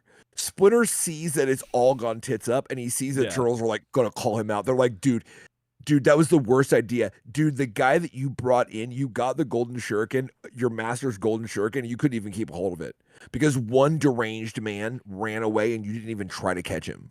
Yeah. Nothing. And he goes, ha ha ha, just like old times, my enemy comes back to me. Ha ha ha ha ha. The turtle's like, ha ha ha ha ha. Yeah. I don't even think Leo can understand what's coming out of his mouth. He's just staring at look at mouth. Leo. Yo, like, he broke Leo's ankles mentally. Yeah. Your boy ran that pick and roll, and Leo's mind is on the ground, splayed out on the court. Like that's what that look is. That is that look. Like that totally is that look. Now, I don't think because Leo looks up to Splinter so much, that's how he was able to break his ankles. The other turtles were probably like, "Oh, Splinter, that was that." Yeah. We know that you like Lindsay. Like we don't buy it that you were joking. Like it's bullshit. Like you like her. You said it honestly. You said it honestly. I mean, like you're. It's your fault you trusted us. Alicia and I talk about that all the time about how like one thing we really don't like with like pranks or whatever is when haha you're dumb for trusting me. Yeah. How like that's just not funny. It's not. Like if someone says like, oh man, like dude, I don't know how to tell you this, but like I lost my job, man. And you're like, fuck, really, dude? Like, what happened? They're like, bitch, Right. And you're like, yeah, funny. Yeah. I trusted you. Like, whoops, you know. Yeah. So no, those ankles are broke. He's on the ground. Absolutely. Like that's bad. Like the ball is just rolling just out of bounds, and he's just laid there. So at the end, in an alley somewhere, Shredder is seen. He puts the golden shuriken on, and he just starts laughing. And that's it. Just laughing. And in Eric's note, he says, "What power did the golden shuriken even have? Why did Shredder act like he didn't know he had it the whole time?" Yeah, that's the thing. Why? We never saw the golden shuriken do anything. No. And when Shredder Wick had it, Wick should have King Wicked that shit. If the golden shuriken's that powerful. Oh, absolutely. That would have been a better ending to this. I'm going to writer's room this. Okay. Where if you guys want to play like Rope-a-Dope and everybody passes the thing around, which they've done on the show before, right? Sure. Very Three Stooges. Yeah. Then have whoever gets it be like invincible while they have it. Right. No matter who it is. Right. So like Wick has it, and Wick is beating the Dragon Lord's ass. Like, I mean, man to man, like whipping his ass. But then like he falls and it flies out of his hand. And then a rank gets it, and he's the best. And he's beating Dragon Lord up. And it just kind of goes around, and everybody who has it is like badass. That'd be cool. That'd be really cool. But no, they just dropped the golden shuriken here, you know? And it's or you drop the golden shuriken. Or you could have like two people, like both have a hold of the chain and they can't knock each other out because they're both invincible. Like that'd be cool as that'd be hell. neat. It'd be fun. Yeah. There's like a million things you could do if you want to do, because they love those like action sequences, like those big fights. Oh, you can make it really interesting that way. But like, but yeah. Even still, just keeping it within what they established in the show, they established that the only reason that Shredder was able to win, quote unquote, against the Turtles was because he had the Golden Shuriken. But like, yeah, nothing was shown. Like there was nothing. There weren't even special effects that were shown with the Golden Shuriken. Like no sparkling or sound effect or anything really, to signify that there was anything magical about it. And I don't know. It just feels like a really like unfinished, like undercooked kind of idea. And I don't know. I'm not opposed to the idea, but it's just considering this is the second to last episode of the series, it's kind of, yeah, I don't know. I guess I kind of liked seeing Shredder back, but only because he was familiar and it was something different than we'd seen throughout the whole series, except for the early part. I appreciate that. I appreciate them, at least the attempt. I know it's a trope to try to rehabilitate your old villain, but and it wasn't exactly handled very well at all here. But nevertheless, the attempt is something. But no, like if you like just on the page, if you tell me the pitch is, they find Orogusaki and he's all like messed up and he's like lost the will to live and he's like a common animal and they're trying to rehabilitate him. I love that. Yeah. Yeah, and it's cool that he's back. And that is cool. And the episode's not awful. It does have like that, like when you get done with it, you start asking yourself questions. You're like, yeah, but like the Golden Shuriken. But then he's like laughing that he got it. Yeah, and like maybe it's high minded, and the whole point is the Golden Shuriken doesn't do anything. All it does is like a placebo. It's like a placebo. And now that he has it back, he's like, oh, I'm back in power. But it's kind of like, well, you already had it. You had it on your neck when those guys were beating you up. Yeah. Maybe that's the whole thing. Is it's just a golden shuriken. It's just like looks pretty. But everyone thinks that it's real. But it's it doesn't do anything. I could totally see them having a flashback of Yoshi having like going to like a parade or something and buying it like as a knickknack or something that's like just a cheap. Oh my god! Yeah, he basically goes to like his version of like the fair. Yeah, and there's like a literal guy spray painting like or airbrushing T-shirts that has like one of those in every color. He just buys the gold looking one because it's cool. Right. And then like it becomes this relic and because it was his and all that. But the only thing is that Wick tends to have a little bit of knowledge in the mystic world of things that are powerful, like the Staff of Bukai and some other things that we've seen. Oh no, he does know about it. So, he believes it's a relic. It's a real thing. So he knows about it. So there's definitely something there, which kind of leads more credence to it actually having some sort of mystical power. But like, I would have loved to have seen something with it. Give me something, but all they did was play keep away essentially, and that just wasn't getting it. But I did enjoy seeing Shredder a little bit, and I liked Splinter. Kind of another episode of Splinter trying to bring one of his boyfriends back to the house, and the boys ain't having stepdads come in here, like they don't need that, but in their toilet. But anyway, well, I want to see your support broad. I'll support you. So, okay. Here we are, folks. We are on the technically last episode of Ninja Turtles, The Next Mutation. And it is episode 26, Who Needs Her? And the we're about to find out. Her is, we're going to find out. We're going to feed you, baby bird. So hold on. So here we go. Who needs a quickie mart? Oh my goodness. I do. That's so good. Well, Splinter, your boy Splinter needs a nap. In fact, he's taking one on that. That looks like the most uncomfortable, like, what is that? Like Wicker blows. Yeah, Wicker's not great. Like, Wicker ain't great. Shannon, my wife, and we have a inside joke about the Wicker store leaders down here, and we're like, anytime we pass it, we're like, hey, I got to pick up something from Leaders. Do you need to go? And then we say like the most horrible thing, like, no, I'd rather like do this horrible thing. Yeah, than go to Leaders. Like, no.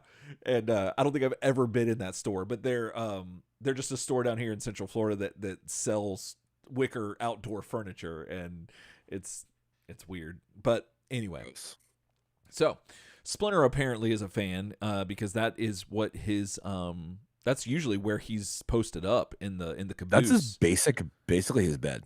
That is his bed, and I mean, word up. But yeah. And I love his little TV back here. I think that's really neat. The little that is pretty cool. TV. Yeah, I'm a fan of that. I kind of miss when televisions were had a flat top, so you could use them as a shelf. I kind of miss that. Yeah, you put stuff on them. Yeah. I kind of miss that. But who can forget? Like one of the best goth imagery ever is the idea of a candle with wax pouring down the TV screen. It's a classic. I mean, let's go. Yeah, it's excellent. Can't do that now. Can't do that now. No. So Splinter's sleeping. Leo and Raph are practicing, and let's see. Mikey is cooking a cake, which we see here, and Don is doing a rank check on his computer.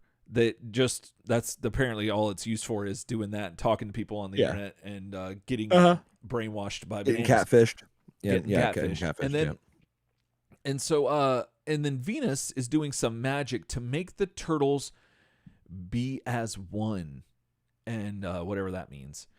And so I always love seeing Venus do her stuff for some reason. Like, it just, I don't know. I think it adds a lot to her character, especially in contrast to the turtles who are seen practicing and stuff. But I don't know. There's just something more about it that I like with Venus doing it. But maybe that's just me. So then an explosion happens in her magic area, and she yells, "Magic overload!" And a weird bubble comes out. Let me see. It's basically like a Shinobi Chernobyl. Yes. This is what happens. This thing right here, coming out of her magic area, is a bubble thing, and it essentially looks like the Abyss. Remember the movie The Abyss? Yes. It kind of looks like that. I wanted you to say Abyss. The minute you said it looks like, I was like, say The Abyss. Yeah. Oh yeah. Yeah. And it looks just like the thing that from movie The Abyss again. I haven't watched that in ages. I haven't watched it in forever either. Great movie. We should definitely watch that. So yeah, after that happens, we see all the Turtle Boys doing their thing, and they start acting like really weird and flailing around. And what's happening is because they eventually magically topple onto one another, and it doesn't do the best job of explaining what's going on. But this amorphous or like bubble is going around, and it's kind of like possessing, or not even possessing, but just afflicting the turtles and making them come together, which is the togetherness spell, which is what we'll soon find out. And Micah clearly says chew, chew, chew, chew. I mean, like, you hear him. He's like, cake. That's exactly what happened. And so Venus is like, oh, okay. So she says, yeah, it was the togetherness spell. Like, that's what caused all that. So, she's not really sorry. Like, sorry, not sorry. But she's like, okay, it's kind of a little. She's like BP sorry. Like British Petroleum. She's like BP sorry for an oil spill. Sorry. Right. We're very sorry. We're so sorry. So Splinter is like, I think this, if I'm not mistaken, he's the one that says, dogged again, another butched spell. Like he dodged the bullet. Like or I think that's what he says, if I'm not mistaken. Yeah. I think so everyone's like, oh God, what do we do? How can we get out of this? Like, how can we fix this thing? And so what's happening is this is the togetherness spell, and Venus says, yeah, it was the togetherness spell, but I can't control this. Donnie asks if she can do anything right, and it's like, oh dang. And so the other turtles join in on all the hate, like that for some reason has become a trope here in the later episodes of this series, which I absolutely abhor. Like, I think it's the stupidest. Yeah, and they start running like basically like stuttering Stanley, stuttering Stanley, stuttering Stanley. Like they just keep like piling on. Yeah. And it's like really stupid. And she's like, well, let me fix it. And she has a scroll in her hand. She's like, I can fix it. And they're like, yeah, well, you can't do shit. And she's like, okay. Right. So so Venus dips. Venus is like, all right, well, bye, and leaves them. And Splinter gets up to see it all happen and says, maybe sticking together will do them some good, and goes back to Betty Bye. Your boy goes back to the bed, bro. He's like, fuck him. I love that because like it is somebody who like kind of gets it. He's like, yeah, no, like you're being jerks. Yeah. Like you just are, and like you deserve what you got. Yeah, totally. And so later in the lair, the boys are still stuck together and start complaining about Venus. And Raph asks, like, you know, what is she good for? He asks, when was the last time she did something right? And then this is where we realize, folks, that this is a clip show. And so that is unfortunate. Now, I would say a better constructed clip show than Like Brothers. Absolutely. Yes. I was going to say this because it has more story in it than the previous clip show. It does. And I appreciate that. It does not have a lightsaber battle in it, though, unfortunately, which was one of the saving graces of Like Brothers. Yes. It was pretty nice. But other than that, it's just a clip show. And you are right, though. The story does kind of move along, and it's a little bit more succinct. But so they start talking about all that. And so now from here on, it's going to be a little bit truncated of everything. So they just talk about old episodes. So somewhere in the sewers, really fast, just with a general like theme of, at first they show her like kind of worst moments, like the time, all the bad stuff that happened with her magic and shit. Right. But then toward like, they start making a turn toward like where she actually did stuff. Right. Like actual shinobi magic and stuff. So it's like two sides of the coin. Like they're showing you heads and tails. So, so in the sewers, Venus is wandering around saying, "Who needs them?" Which is awesome because that's like a flip on the episode title. Who needs her? Exactly. So she's then attacked by just a million D rank. Like every person that had a rank costume or could fit into one that was on set that day showed out. Yes. I could, so much so that I couldn't get an accurate screenshot of it because it just looked like hordes of rank. And one of them ends up they end up capturing her, and they called Dragon Lord on this weird looking egg thing. Like, I don't even know what this is. I'm a fan of that, but I loved it. It looked like a Tamagotchi or something. It does look like a Tamagotchi. They inform Dragon Lord of the situation, and he goes, "Capital, capital, start boiling the water. We're having turtle soup tonight," and that killed me. Oh, baby, and y'all having turtle soup tonight. You know what I mean? Look at that. Oh yeah, look at us now. I want to start saying capital, like capital. Me too. Capital. Let's make capital a thing. I want to. I'm gonna write it down. Let's make that a thing. Make capital great again. Nope. Back to the whole thing. Yeah. Oh, there you go. So Turtle Soup family, daddies across the world, mamas, daddies. Let us know. Keep us on our capital toes here, because we send us. That. Okay. All right. This is an assignment for all Turtletarians. I'm putting this out here. Oh, okay, here we go. There. Here we go. This is like Bern Thompson, like calling the entire Channel 4 news staff together to give them the assignment that they have to go cover something really dumb. Okay, right. So get ready. Okay. Oh, all nice. Turtletarians, you are all in my office. I am behind my desk. All the correspondence. Eric's behind me right now, and you can't see him. Right. But eventually he's gonna do like the stepbrothers, like hi, and like come out from around me. But like just for a second, you think it's just me. Right. But Eric's whispering in my ear what to say. Your job, I'm not joking, is to use the celebratory phrase capital in your real life and email us the results. Or you can put them on the comments on this video, or you could post about it on Facebook. We'll be looking at all of it. Use the phrase capital in your life and tell us how it went. Do not explain to them what you're doing. Yeah. If someone goes, "Oh, hey, hey, Jake, man, great work on that paper, because that really helped me out. And Jake goes, capital. Right. If someone says, what? You can't say, oh, it's a joke from a podcast. You have to just keep going. Just keep going.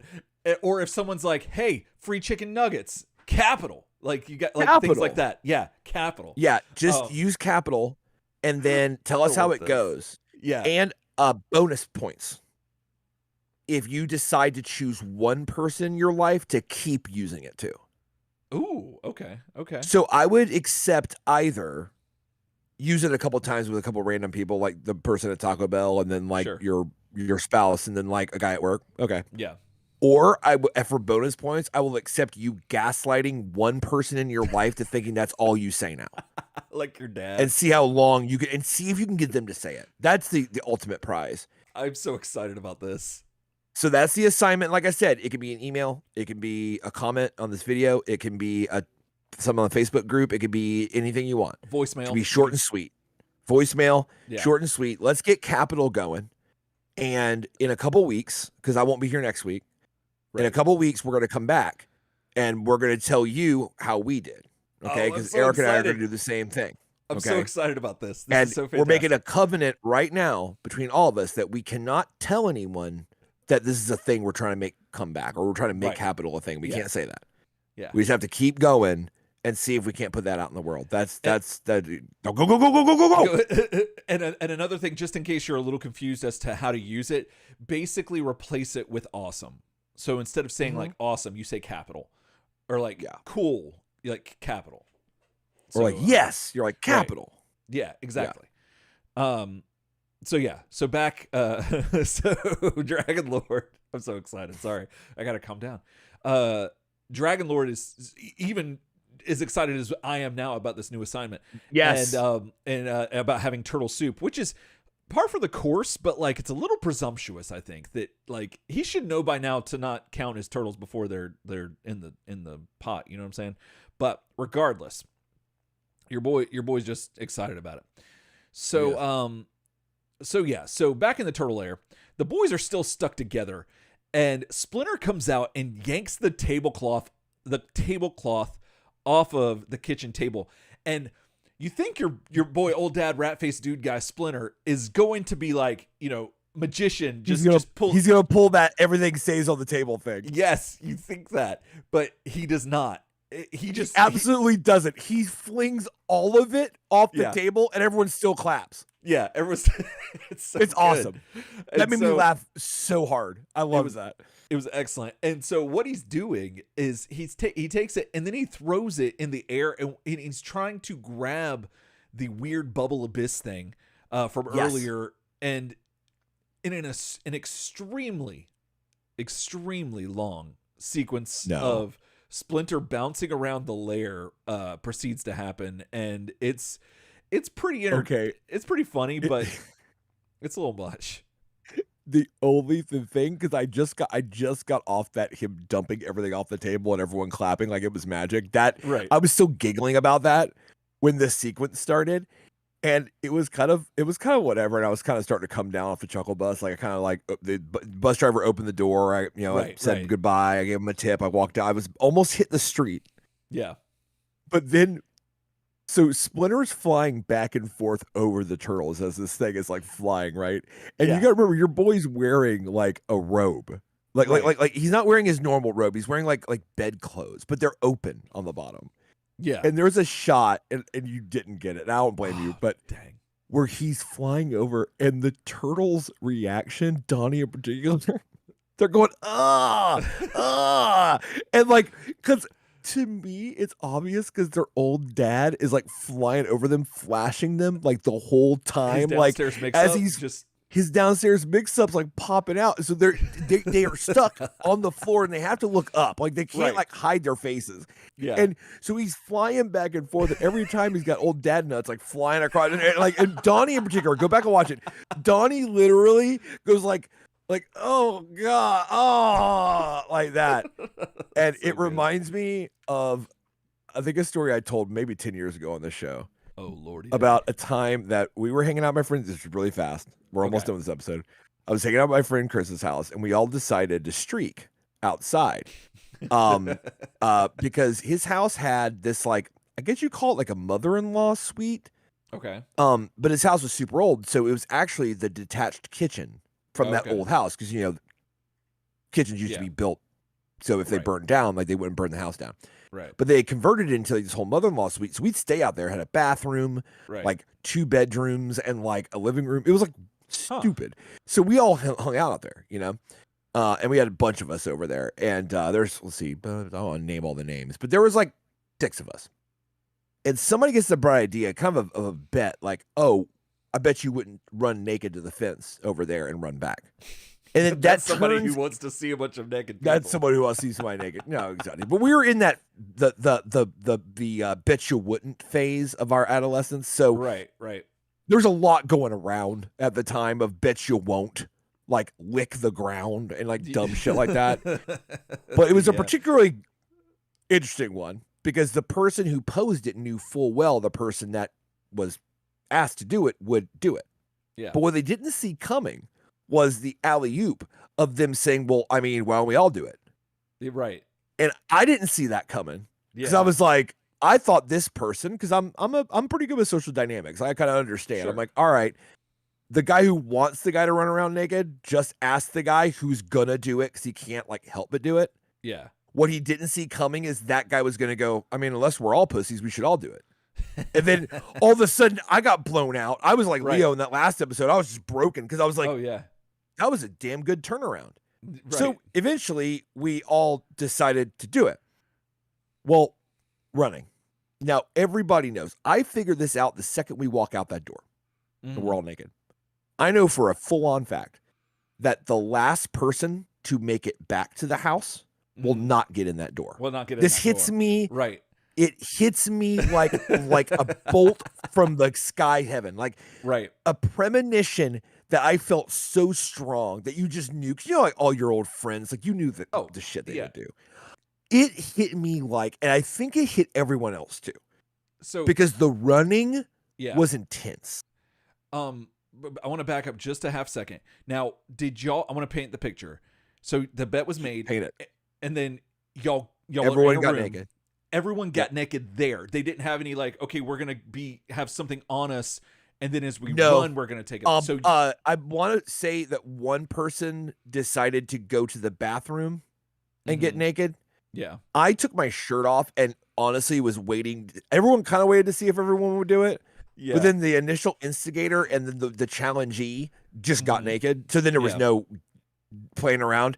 And then the person who went to the bathroom came back in like their boxer shorts, saw everyone naked and went like, literally he went, oh goddamn, we're really doing this. And like drops trowel like right there. It's like, so we all wind up and like I said, I cannot explain.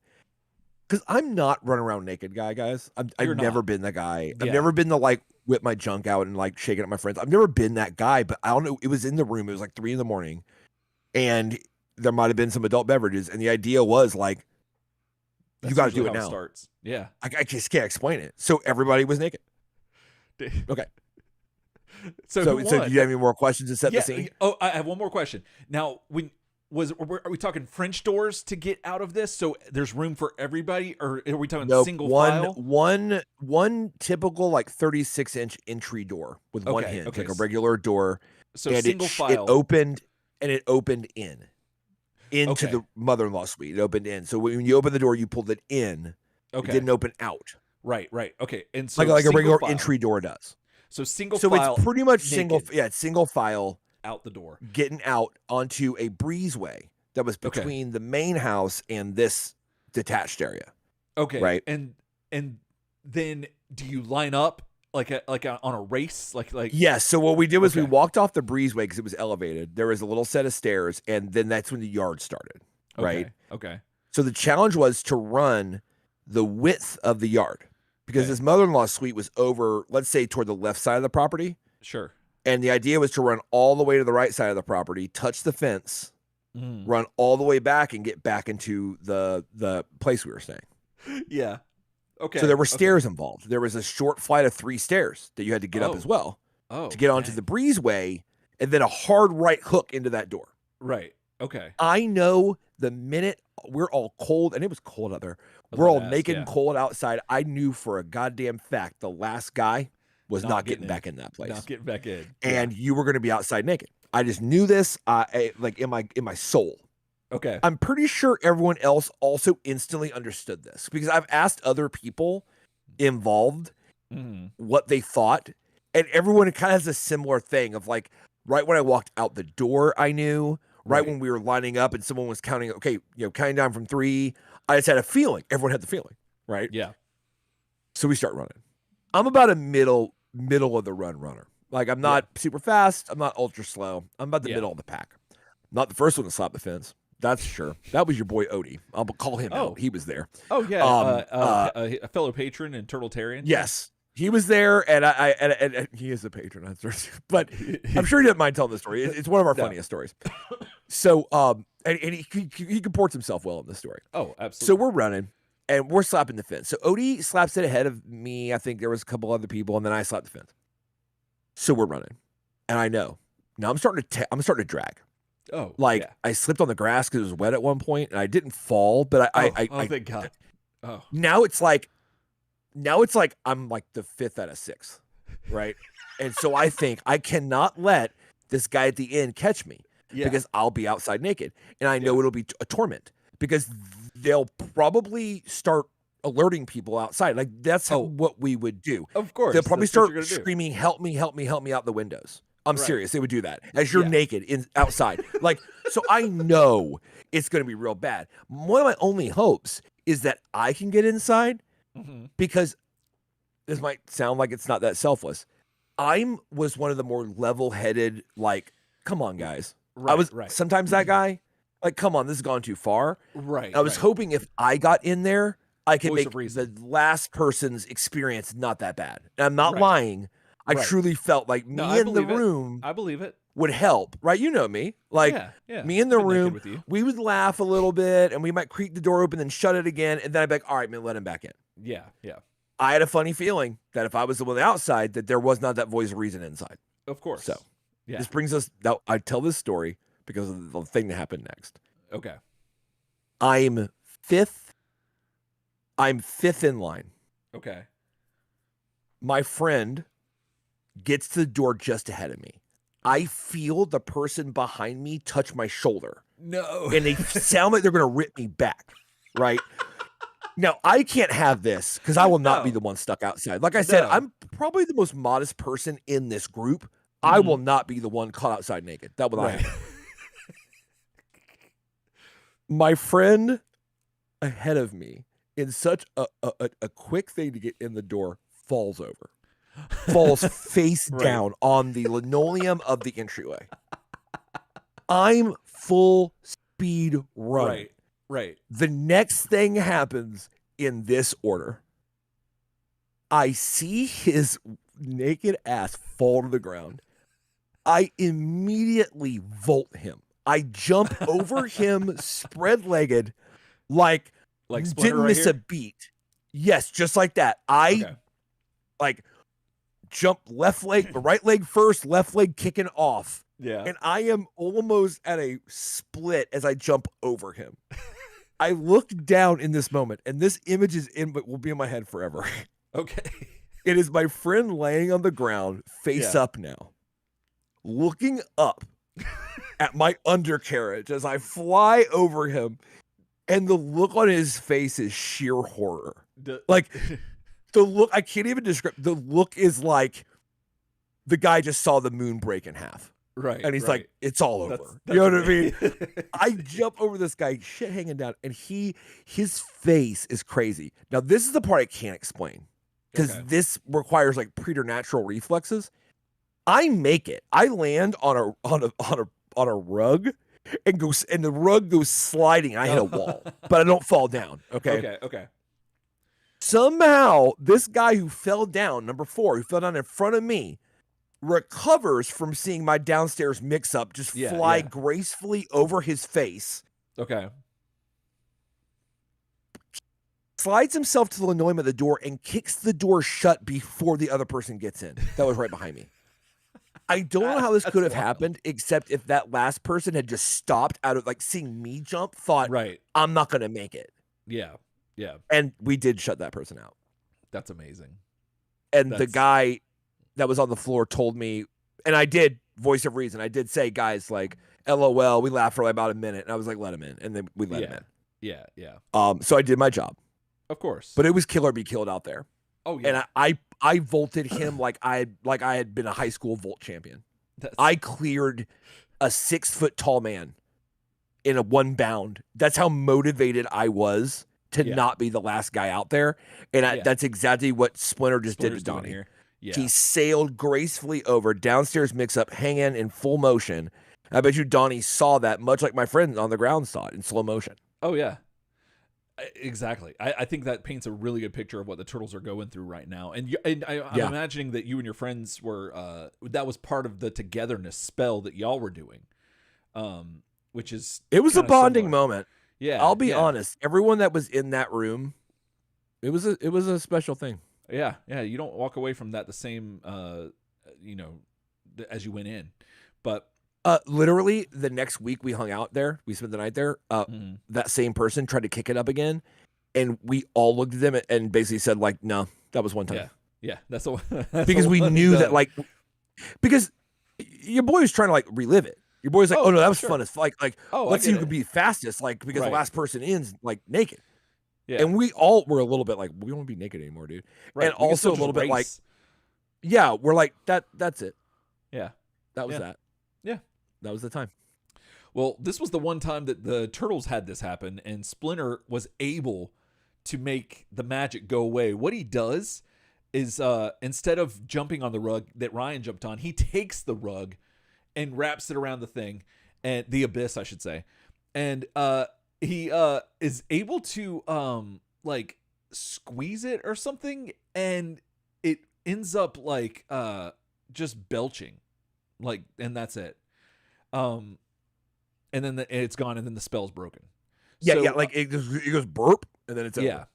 Apparently, this frees the Turtles, and Splinter says that Venus must think very highly of them because it's reserved. That spell is reserved for people you love, or something, to that effect.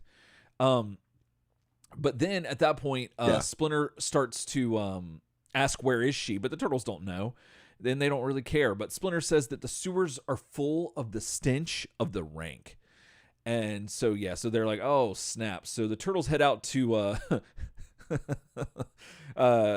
they refer to her as Shinobi, which is, fine. It works, but it's translated here as Chanel. Chanel. So let's save my Chanel. I mean, hey, it's a nice brand. It's a nice brand. It works.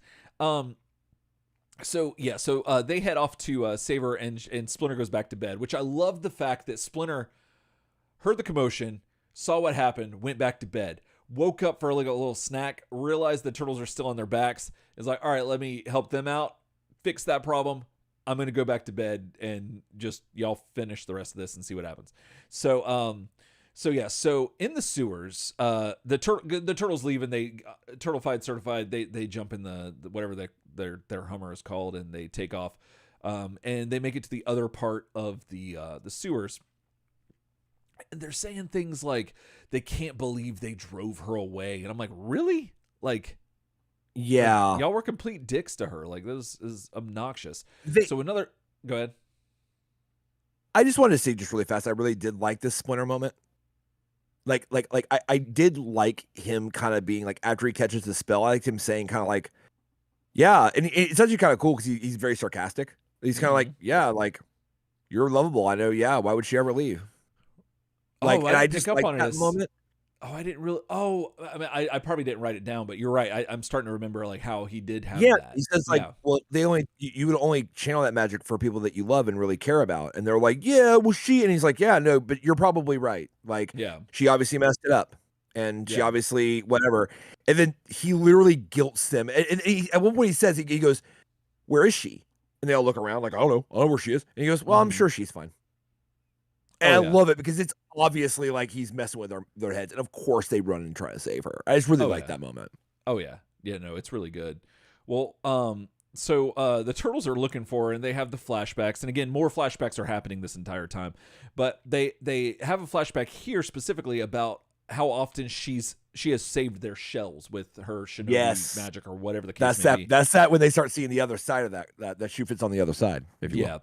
So the turtles see that she's been captured, and Leo says that they need a plan. Like, they see the rank carrying her away and through the sewers, and so they were wanting to go and attack, but Leo's like, no, we need a plan and stuff like that. So they go and they sit down just on the ground in the sewers, and there's no explanation why they're sitting down, but they just keep reminiscing about Venus again and again.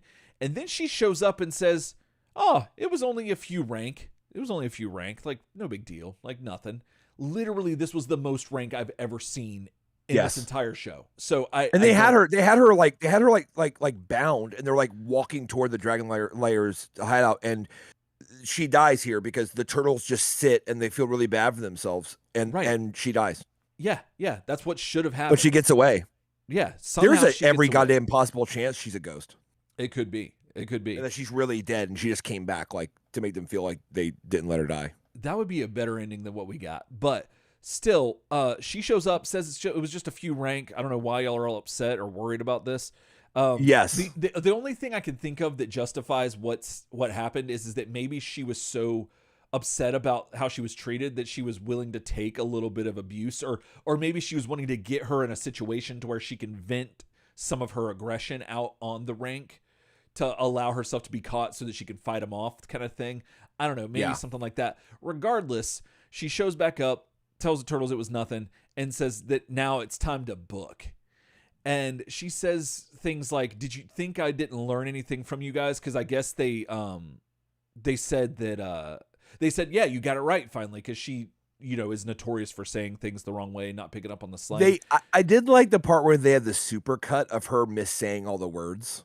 Oh yeah, that was before really this, like where like she's saying like, let's go back to our home in the toilet, and like all this different stuff. I liked that. That was kind of cute. I did too. I enjoyed that.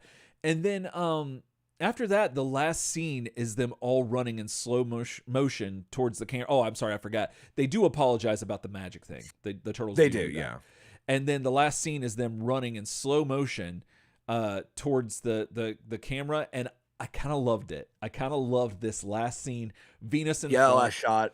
And just running towards the screen in slow motion. There was something about it that felt like a finale, and I agree. I appreciated the YouTube comments on this episode on YouTube. Was everyone saying, "Oh God, that was awful," and I was a little bit like, I think that, like,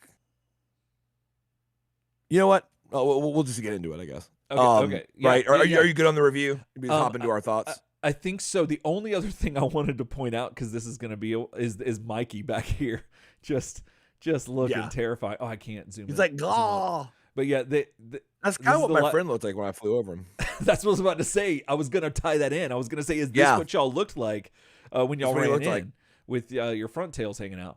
But yeah, so yeah, that is the end of the official end of I guess the canonical or whatever series of Next Mutation. And this is a huge milestone for Turtle Soup, y'all. This is a big looming for milestone us since the beginning, because we always heard about how like notoriously bad this show was.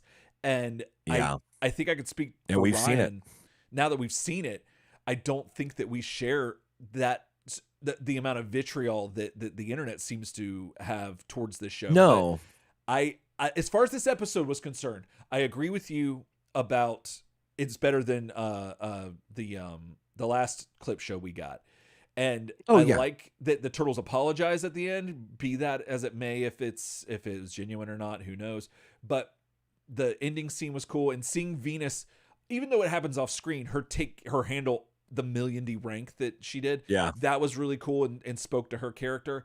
So overall, I think I kind of enjoyed the episode as far as a clip show goes, but as far as the ending and seeing them run towards the screen, I loved it. Now, I guess now we can get into the final thoughts, Ryan. So where are you at?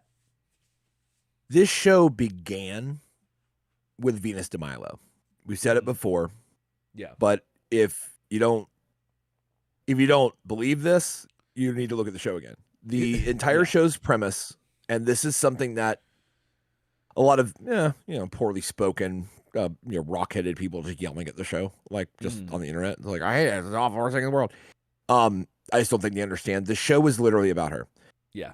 There's nothing in this show happens without Venus de Milo. She's literally the inciting incident. Like she's her and Chung-Yi are the reason that Dragon Lord was in the mirror realm. It's the reason he got out of it again. Yeah. She saves Splinter's life off the bat.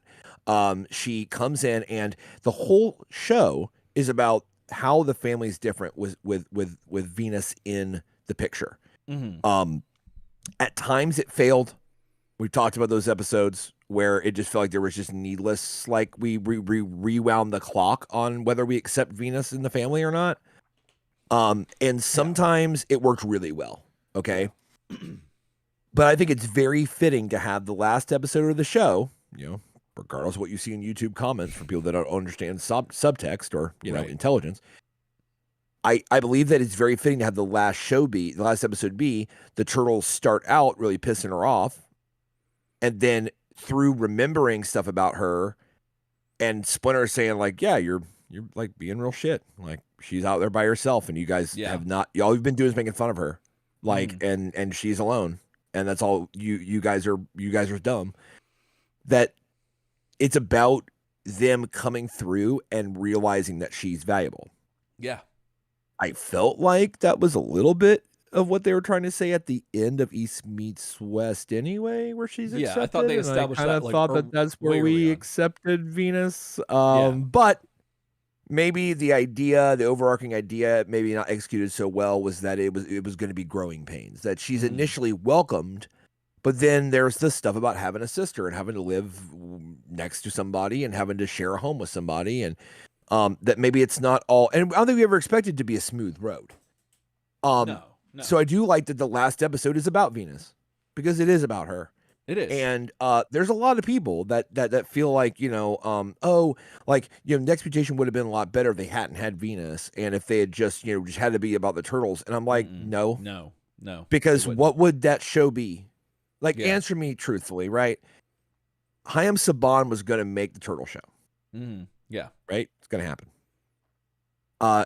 Unlike the Mighty Morphin Power Rangers, which we'll be talking about next episode, it didn't have an American cast that could just like hang out and you get shots of them hanging out drinking milkshakes and then they're kokosatse or whatever. Like the whole show was filmed like that. So what else was this show going to be about, boys and girls? Because it was going to have fart and burp sound effects on it. It was going to have babies crying for no reason. It was going to have this stuff. Yeah. Venus is literally why. That's the only thing, besides some of the villains, you know what I mean, that they added to the universe that were funny. Yeah, that's what I want to talk about. That's literally the reason it's here. So I'm sounding very very antagonistic, and I'm very aggressive, and I don't mean to. But I made the mistake of reading comments on this episode on YouTube, and I heard a lot of really dumb things. Yeah. So I'm going to turn it to a happier note. I think it's very fitting that the last episode is the turtles realizing that she's way better than they think, and that they need her, and that's where the game has changed. Yeah. That's where we've gone to. That is very, very fitting. So as far as a final episode goes, guys, like this wasn't going to be like the last episode of Lost or the last episode of Battlestar or something crazy like that. It wasn't going to be, right? But this show, I feel like made the right call. I think it did. And the last thing I'll say on this is I would actually, now thinking about it, debate whether it's a clip show. Ah, that's a good point. Yeah. Because a clip show is used to waste time, because they couldn't make an episode. Literally, classic examples are of the laziest clip shows or like the Friends clip shows, where they literally just sit in the cafe and each one goes, "What about Joey? Oh, but what about Ross?" And literally they film for 3 minutes, and the rest of it is clips. It's like just nothing. But I think to your point that you're probably going to make, a lot of anime does it where and Tokusatsu does it, like Super Sentai and Kamen Rider. They will have like mid-season episodes that are like this to remind you of where everyone's at, what's going on, and if you're just now getting into it, like you might be at an age that when the show started you weren't, again, granted, because these shows are for children a lot of the times. No, you were you were too young to watch at the beginning. it, You're you're old enough to watch. Halfway through, you're old enough so that this would help. And it's basically it's like a so basically. Exactly, and I think the idea is like if you watch at. this episode, you get it. Yeah. I completely agree. I think that I start to wonder: is this a clip show or is this a tribute to Venus? Oh, I like that. I like that. That's a little bit new drink in that.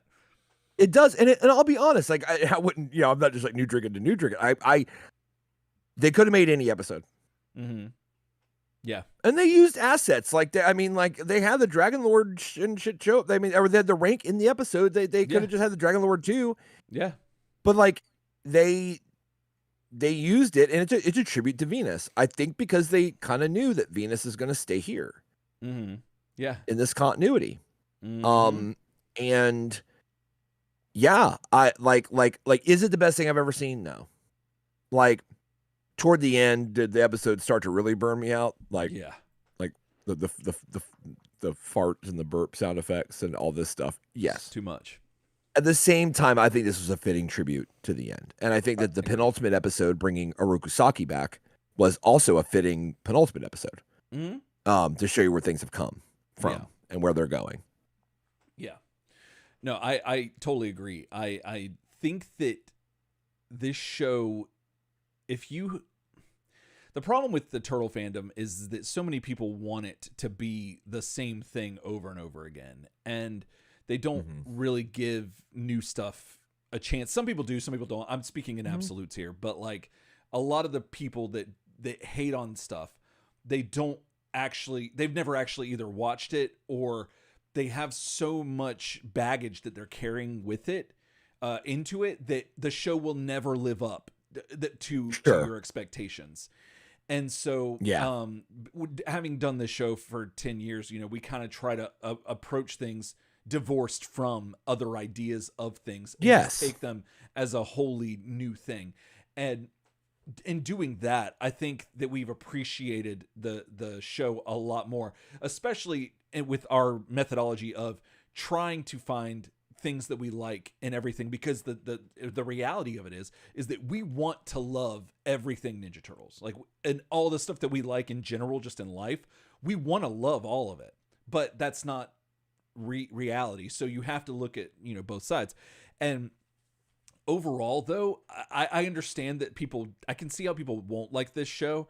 I'll say again that I've thoroughly enjoyed our experience going through this, and I will look back fondly on it. And I think that some of the things that we've brought to light through our deep dive and analysis on this has really kind of like further bolstered my appreciation for the show. And the character of Venus, I don't have a problem with at all. I love her magic stuff. I love her struggling with that. I love her like not understanding certain lingo. I love that. I love pretty much everything about her character. I think is fantastic, and I think she works extremely well in the Turtles dynamic, and which is interesting considering that there's 4 or 5 main characters if you count Splinter, and to have such a well-rounded representation of all kinds of different personalities, to be able to throw another character in there and not just make her a female trope to where she's like, oh, she's emotional or some other stereotypical thing, that she's literally just a different type of ninja and deals in magic and stuff like that, and she's got like other personality traits that's outside of her gender. I think that was where this show shines and really helped to make her such a really good character, in my opinion. And I love that she was here, and I wish that she would show up more often than what she does. But at the end, I really enjoyed it, and I enjoyed my time with her. But my favorite thing, hands down, Ryan, favorite thing about this show. I have a really quick point, really fast to make, because I just want to make. I feel like we're moving to another thing, and I just want to like hit it right there. Hit it. I think one of the smartest things this show ever did was zoom in on the turtle family themselves and find a way to breathe new life into the franchise by inserting an outsider among outsiders.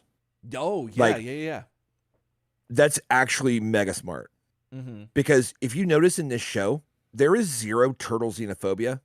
Like, they don't strike hard and fade away into the night. They don't run from the police. They don't have problems with the public at all. Like, the show is ultra. They saw the police. They ran into the police and talked to them. That's true. I forgot about that. The show is ultra zoomed in on the turtle lair, and literally the turtles and as a family. Like, right. And the rank, they go out and they fight and they whatever. But like at the end of the day, it's not like the Dragon Lord's like motivations are never to like take over New York City. It's always to just kill the turtles. That's it. He's just hungry. And even Van Mee and the vampires, they want their heart back and they're willing to kill over it. Right. They're not trying to turn everyone in New York into vampires, like by releasing vampire blood dust into the air through an airplane that they have to go blow up. Like, that's not how this show is. No. What's really interesting is that instead of displaying the turtles and Splinter and that family as outsiders, in this show, they are the standard society. Yeah. And she is injected into it. And she kind of has to strike hard and fade away. She has to fight for her own amongst outsiders. Yeah. Which is a cool way of putting some of that original turtle spice back in the show. And I just wanted to say that I thought that was a really interesting thing the show chose to do. And in a way that they added conflict and they made catalysts out of things that were never done before. Yeah. Frankly. Yeah.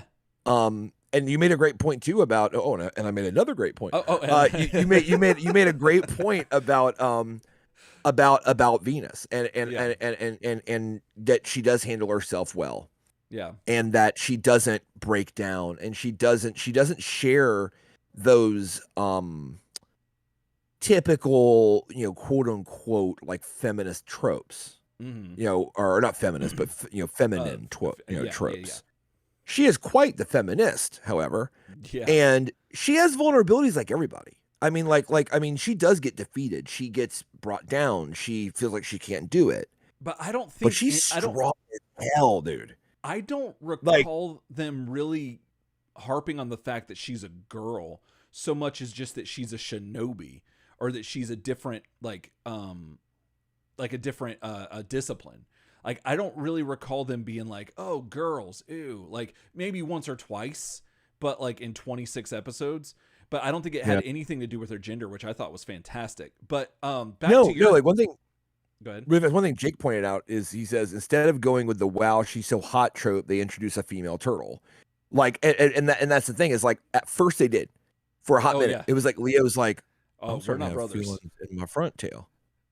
And then Raph had that short period where he was like, "We're gonna ride my hog into the dust and into the sunset. We're gonna be man and wife." Yeah. And they dropped that damn fast. They did. And then it's not about her feminine wiles and about who's got a crush. And Jake, yes. Yeah. Like, I agree. Yes. That's a capital point, Jake. And Ryan, to your capital. You made another capital point with talking about something that I was going to talk about, which is my favorite part of this show besides Venus, and that was the villains. The villains were amazing. I absolutely loved Silver. Silver was fantastic. I thought his episodes are some of the best in this series, and I would stand by that this show would have probably done way better if they had stuck with the Batman 66 style of just running that stuff. I think that it would have gotten a little bit more mileage out of it instead of taking itself as serious. But Silver was fantastic. Bone Steel, excellent. Loved Bone Steel so much. Bone Steel was good, especially an opportunity for a guy who's famously a voice actor in children's cartoons to get to act like physically as well is pretty cool. And so good because he was chewing the scenery, but it was like fascinating, and I loved it. And it's forgive, after reading and watching so much turtle stuff, you kind of lose track of some people, but like I think that this might be one of the only Kraven the Hunter style villains that the turtles had, or have, I should say, where it's they the did big face game off villain. against a hunter in Mirage.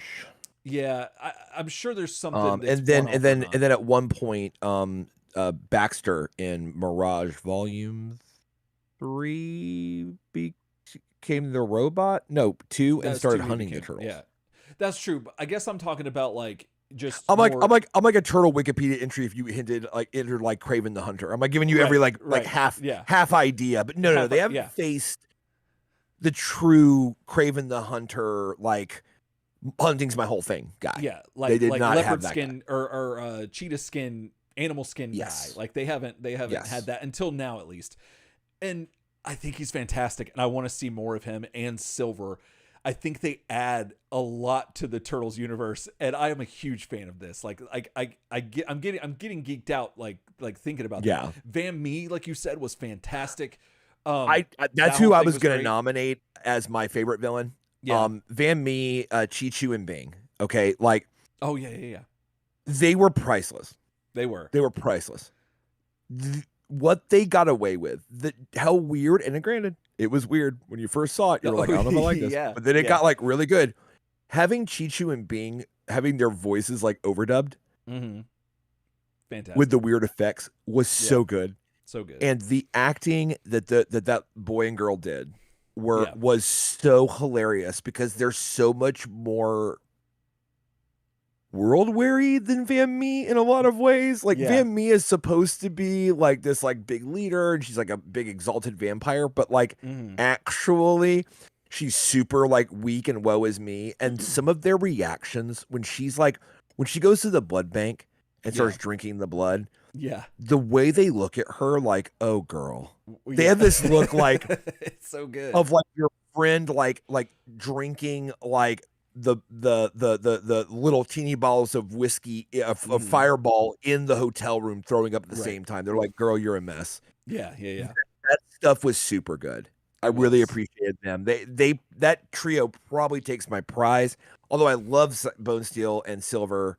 They're really good. I feel like Van Mee and that whole storyline, it just poked up a little higher for me, just a little higher as far as characters. I get that. And then the Dragon Lord was interesting. I like the Dragon Lord. I like Wick a little bit more, but that's mostly just because he's usually comedic, the comedic relief. But the Dragon Lord I thought was cool, and a cool replacement for Shredder. I thought that was neat. But the other big takeaway. And what about this show kicking Shredder and the Foot Clan to the curb? To the curb, exactly. Yeah. How many out with the old in with the new? I felt like they were doing that literally for us in the past. Yeah. Because we had to watch so many seasons and episodes of the animated series 87. Yeah. And we were just like, can we get an episode without Shredder and Krang, please? Can we please, like, can we just get one without him? They literally like out with the old, in with the new on that bad boy. And I appreciated that. And that felt like a bold statement to me, and I believe it was meant to be. I think that sometimes I might be guilty of attributing to the show things that it seems like they didn't intend to do, but I'm just interpreting that way. The symbolism of kicking him out and installing a new villain in the first like little 4-part series, 5-part episode thing was completely intentional. I love that. Get rid of him. Get rid of him. And then and it's great because it shows you how much of a like badass Venus is, and then also this new villain coming in, that it's a whole new game. But then Dr. Queez was excellent, and him and Raphael's like love interest kind of situation, that was just wonderful. Well, it's Donnie's love interest. What did I say, Raphael? Yeah, I'm sorry, Donatello. I thought that did was a good job. Yeah, that was good. So Queez was really good character development for Donnie. And that is and once again, Batman, right? Yeah. That a lot of times the Batman's gallery of villains, often each one of them was designed to pick Batman apart in a different way. Like to make Batman have to work in a completely different way back and forth, and really test his width of being a detective and being a crime fighter, but also to test his psyche later in the comics, in Vertigo and stuff like that. Later on, Killing Joke is just one of them. Yeah. Long Halloween, stuff like that. The idea is they test him through attrition, right? Well, I think it's a really smart thing to have Queese in this rogues gallery because he significantly affects Donnie. Yeah. Like, oh, yeah. And I thought that was really smart. The fact that Donnie was like, he can be evil. He's too good. He's too good for everyone. And they're like, no, he is a real piece of shit. Yeah. And he's like kind of a eugenist and he's awful. And he only wants you because you're genetically unique. And Donnie had to realize, like, it took him like 2 encounters with Queese to realize that he actually was a real piece of shit. And he really was awful. But it took Donnie 2 times. But all that time, that character development was beautiful. It was beautiful. But Donnie wasn't the only one that got character development there. Queese did too, because the eyes don't lie. Like, he was realizing that he liked Donnie more than just because he he was a specimen.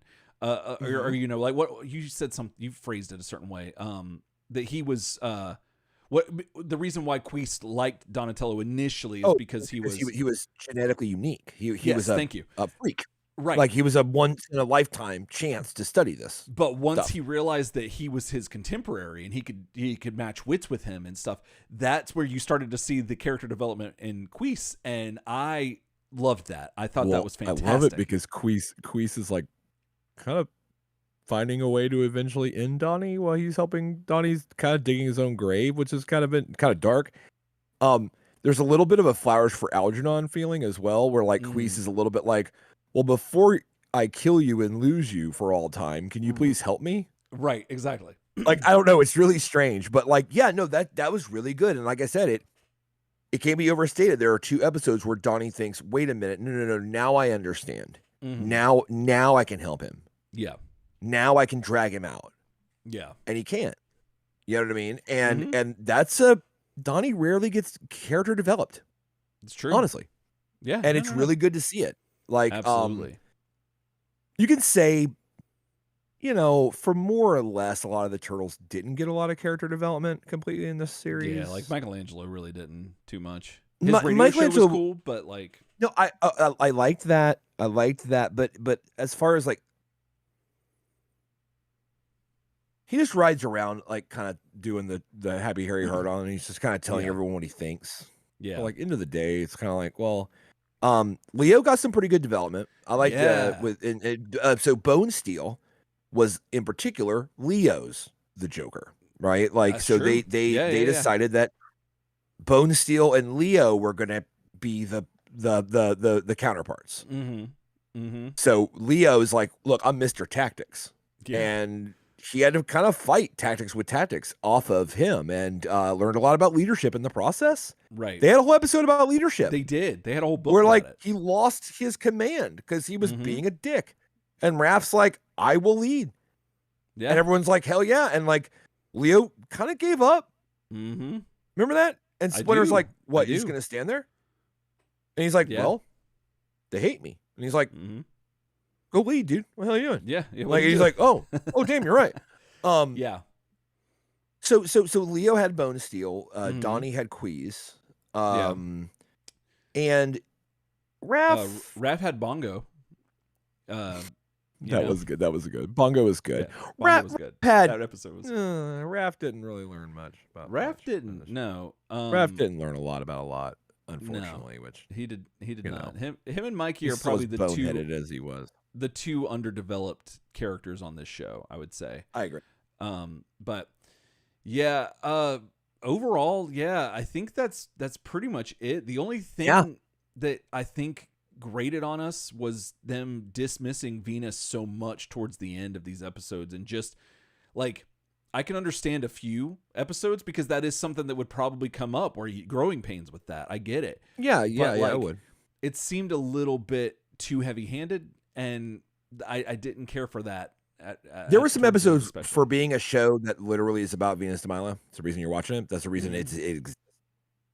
You're right. I remember having a couple episodes actually get me so kind of irritated that I was like on the podcast, like yelling about it. That I was kind of like, why would you do this to your female protagonist who is the whole point this show exists? Yeah. It's the entire catalyst for this whole thing.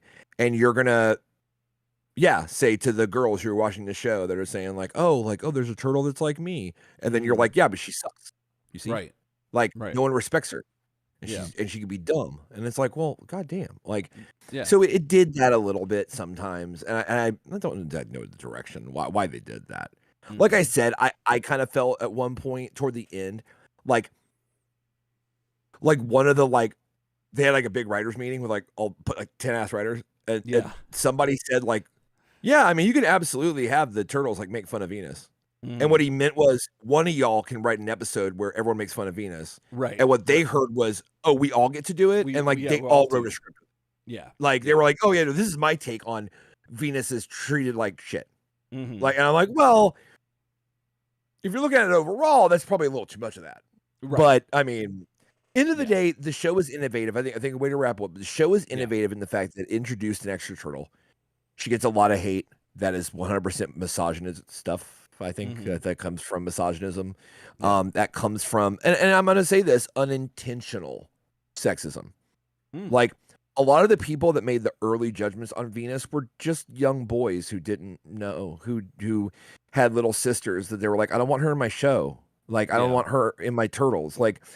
And they're children. So, while a child can be sexist, I think you also have to kind of say, they're developing people. And there's a lot of, Calvin and Hobbes, no girls allowed mentality that people grow out of. Okay. Oh, yeah. These are the same kids that literally are like, don't give me cooties though, for real. I mean, okay. Have you ever been to a house that said no girls allowed? I don't think I've ever been to one that had the sign on the front. It's no solicitors, no girls religion, allowed. No girls allowed. Yeah, no, we don't typically don't typically carry that into our adulthoods. So that being said, the problem is I think it got a bad rap there. Yeah. And there became this thing of everyone said because the show had shortcomings and is cheesy and has bad sound effects and it's annoying. It all got put on Venus. Yeah. And I think that's wrong. I do too. Because I'm going to tell you this. Until the Bay Turtles movies, until the Platinum Doom films, guess how many things Bebop and Rocksteady appeared in after the animated series?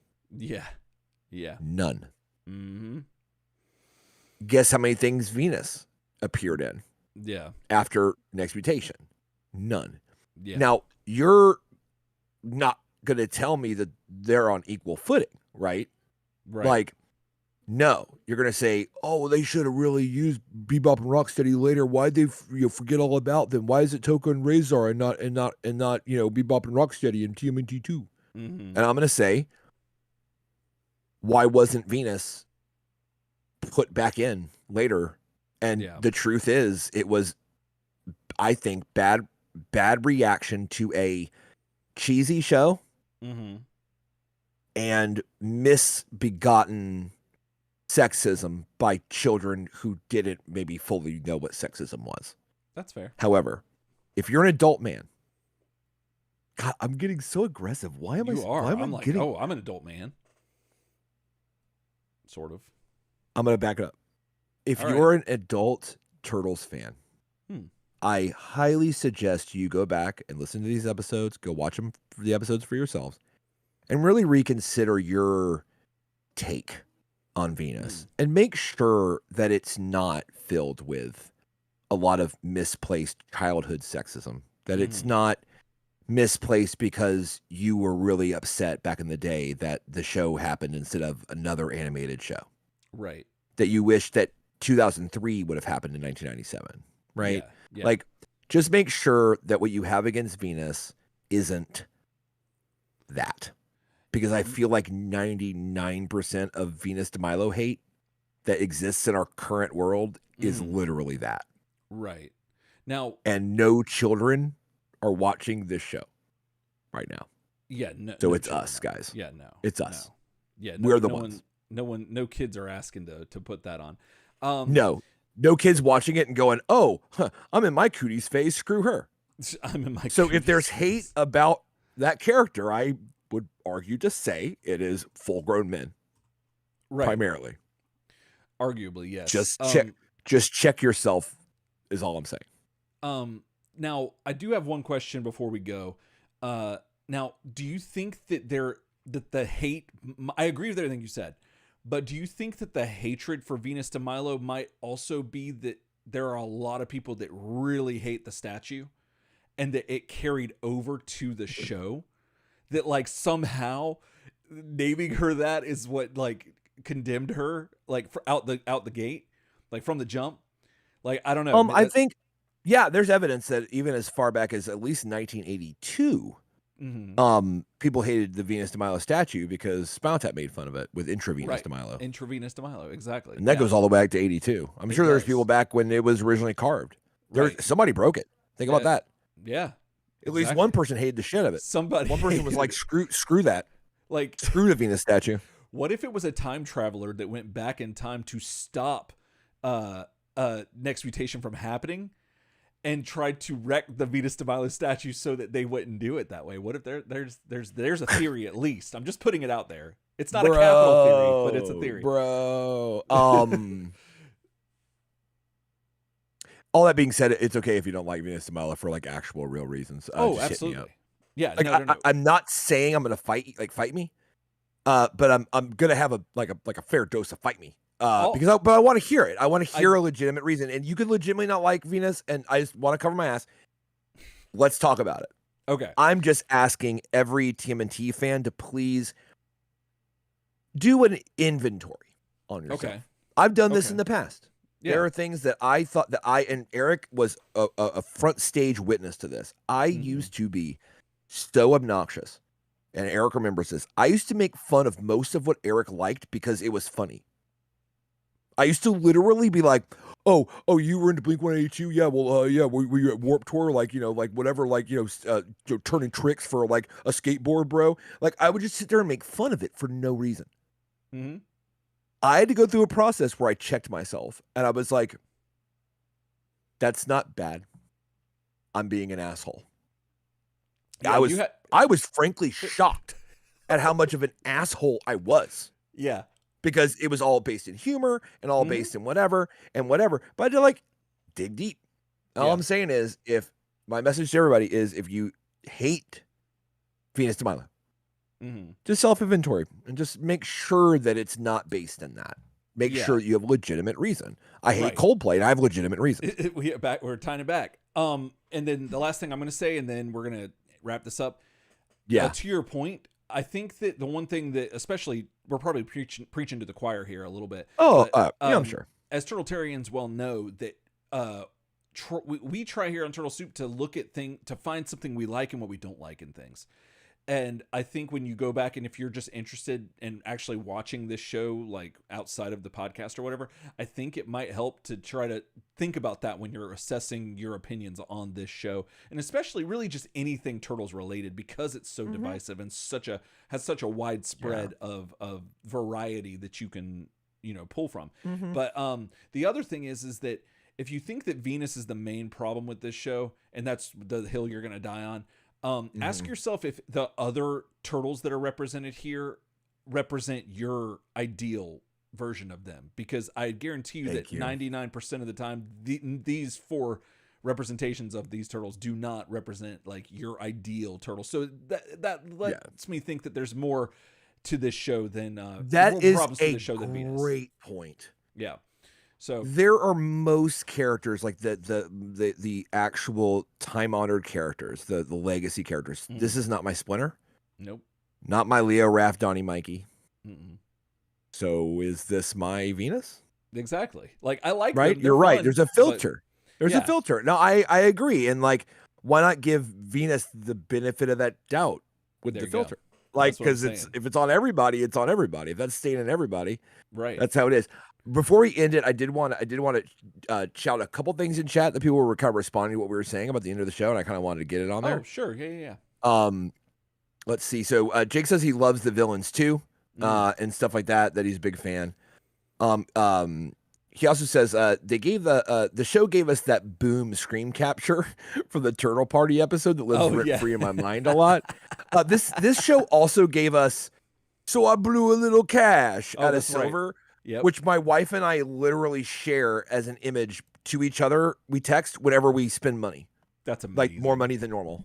Yeah. And for my wife to like "So I Blew a Little Cash," and she's like the tightest person with money ever. It shows you it's funny because she really enjoys it. Right. Let's see here. And Jake says, at times it felt like the writers also didn't like having to write for Venus. And I kind of agree. I can see that. And then Drew says two things. The science at all costs Donnie needs to be explored more. And I 100% agree with that statement. Say that again. The quote "science at all costs" version of Donnie needs to be explored more. Yes. Yes, because that's what Queese makes Donnie question.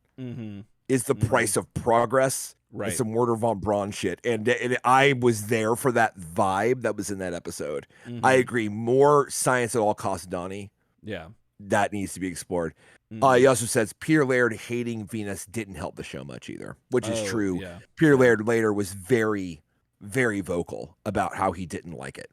Yeah, but Peter Laird was also an aging man who he was, and doesn't. But aren't change, we all? Even though change is a constant. Change is constant, exactly. So he might like her now. That's word from the man himself. From the man himself. And well, if you're a man, woman, child, bear thing, whatever you are, absolutely, we want to know what you thought about this. What you thought about Venus de Milo? What you thought about the next mutation? What you thought about all the villains and which one was your favorite?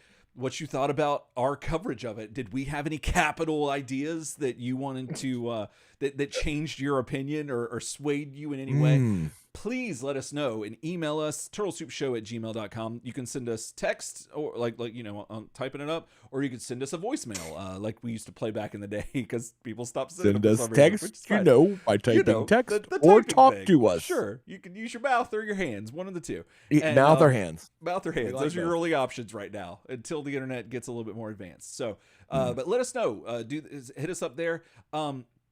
You can find all our episodes up on turtlesoupshow.com. When we get our server fixed, you'll be able to listen to them again up there, which we're going to get that sorted out hopefully pretty soon. But then by the time you're hearing this, it'll probably already be done. So who knows? Yeah, but absolutely. regardless, it's still up there. And then, you can find us on all the social medias, or at least most of them, whatever. We're up there. Turtle Soup Show with the underscores between each word. And then we are on Facebook. Join the group. A lot of cool Turtletarians are there. We're hanging out, talking about stuff, sharing things. It's a lot of fun. And then if you want to go the extra mile and help your boys keep the lights on, keep things working, and keep just the oil in the gears, I guess is a phrase that someone might say. You can do that. You can squirt some oil in our gears by going to patreon.com. And I'm just talking. I'm just spitting, right? I'm spitting. I wouldn't do a show with literally anyone else, Eric. Thank you. And do that. Go to patreon.com. We'll throw things your way. And you can sign up and get your, again, lowest decks in the business. 1-800-WWW. I really hope that people get that joke. You have to really be listening to the show to get that joke. Yeah. It's goddamn hilarious. It's hilarious. And when you're on the roads and you see the U-Haul trucks, like, it's going to make you giggle. It's going to put you There's something about also www.turtlesoupshow.com. There's something about that. Like, I can't even say it right. That's how funny it is to me. That makes me think a lot about, like, Call Me on Facebook. Oh, exactly. Like back before Facebook had Messenger where you could call people, we got so much mileage. Was it Shane that said it? Shane probably did, yeah. I think Shane, we were just messing around. Shane's like, hey, man, whatever, man. Hey, yo, call me on Facebook. Yeah. And we lost our mind because back then Facebook was just like a thing you had on your phone and you could just like be on Facebook. There was no Messenger. Yeah. So that Call Me on Facebook was like the funniest thing we'd ever heard. It's something about 1-800-WWW.turtlesoupshow.com is really funny to me in that same way. I agree. I'm pretty proud of it myself. Call my website, which in the future will be a thing that you do. You call websites, and I give you a thing. You're already on your phone. I don't know why it's not that way to begin with. It seems like poor planning. But yeah, so again, thanks so much for listening, everybody, and being along for the ride with us, and being here on YouTube tonight with us, everybody in the chat. Absolutely. We sincerely appreciate it. Yes. Everybody in chat, next week, or not next week, but next episode, we are going to be doing the Power Rangers in Space Next Mutation crossover. There's 2 episodes of that, and then the following episode we're going to be doing the Next Mutation toys. I'll be able to. I don't know where she went, Jake. I had her here. Here she is, right in front of me. Fly away. She's right here. Oh, there you go. So we got Venus right here to remind me that we will be reviewing her and her cohorts. In 2 episodes from now, and those are always fun episodes, so be sure to come out here and on YouTube and be, and just look forward to that. And there was one other thing. And on my YouTube channel, Easy Opens, I'm going to be opening up the I have them around here too, these guys. So I hit my mic, but these guys, the Power Rangers Turtles crossover figures from the Boom Studios comic. It's really hella good. I'm reviewing them over there to kind of create some brand synergy, some channel synergy going. So I'm going to be putting those reviews up this weekend, hopefully. And so y'all can enjoy that if you want to hear me talk more about Turtles.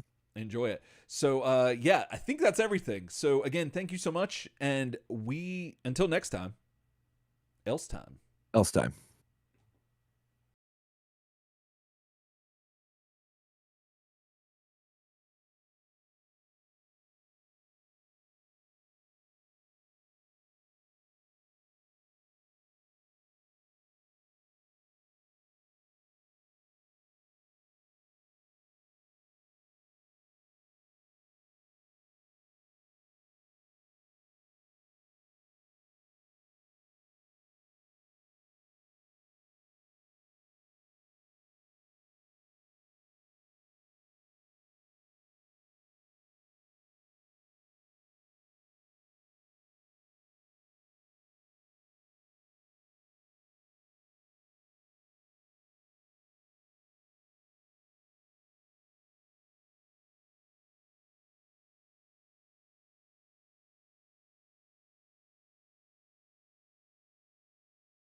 We're back.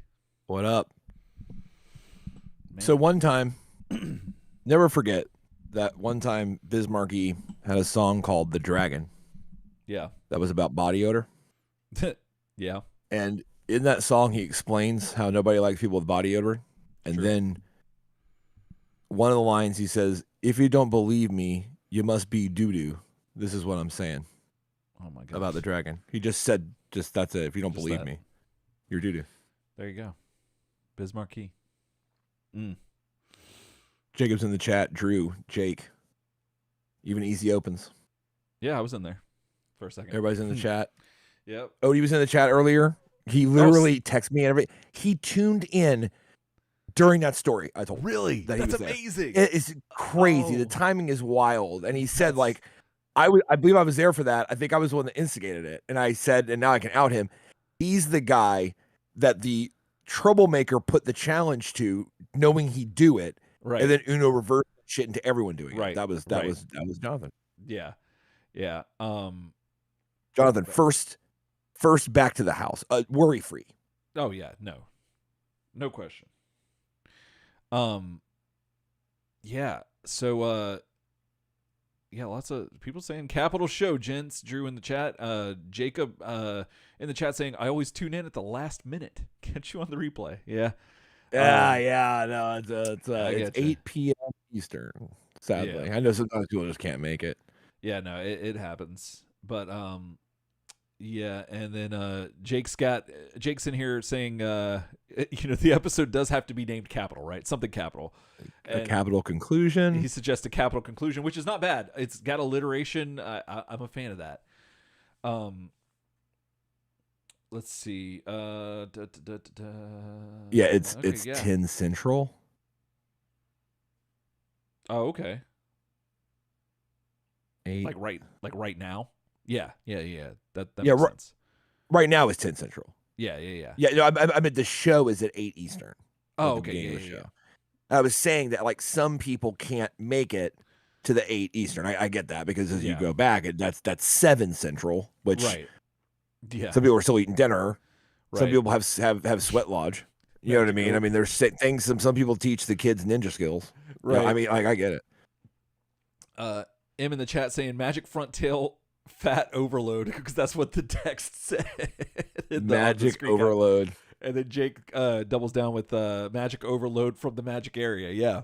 I didn't know that was a magic overload. I didn't know how else to say what was happening. I mean, it's sure, a magic I knew overload it was a double entendre from the magic area. But I mean, everything you say is double entendre. I mean, I like double entendres. What can I say? I love them too. Yeah. Man, I felt like God. I'm trying to stop saying. I felt like there was something I was going to say, but I forgot. I'm trying to stop saying that actively, because that's been a trope that I've had for my entire life. So yeah, it's 10 CST and there's nowhere else I'd rather be. Aw, Jake. No, to be honest, Jake, I was having a little bit of anxiety looking at the clock because I was like, oh man, like I wonder if Jake's got to go to work tomorrow. Like I don't want to keep Jake up too late, So it's the thoughts we think. No, that's Jake. That's Jake saying like, it's 10 o'clock in the fucking evening. That's what he's saying. Just true. Pulling a whole Bert. At least it's 10 o'clock for y'all. That's true. Daylight savings time's a real bitch. It is. Let me just tell you, God, this shit is killing me this time, dude. Lord. Like, oh my Lord. It takes me like 2 weeks, man. It's like so annoying to get used to. Like, my days suck. On days I don't have to go into work. Like, I freaking wake up an hour later. Like, I'm still not on the I get up at like what is now like normally I like to be awake on most days like around 8 o'clock. I get a good morning in and then I get lunch in and stuff. And I feel like I have a full day, bro. Your boy wakes up at 9, which all of a sudden that becomes 10 o'clock. And then all of a sudden it's like, well, goddamn, it's almost lunchtime. You know what I mean? And it's just so stupid. That bug guy is so fucking dumb, and I don't understand. And like, it's so stupid. Yeah, it's so stupid. You got Shannon, my wife, on that with that bug guy hatred. Like she made a whole thing about it too. Like George Hudson, dude. Like, and the guy wanted 2 hours. Yeah, and they had to bargain him down. Goodness, what an absolute monster. Yeah, no, that's just un-American. It's so stupid. Yeah. See, I think back in the day, like people didn't care as much about what time it was. Like the only people that cared about what time it was like train conductors, bro.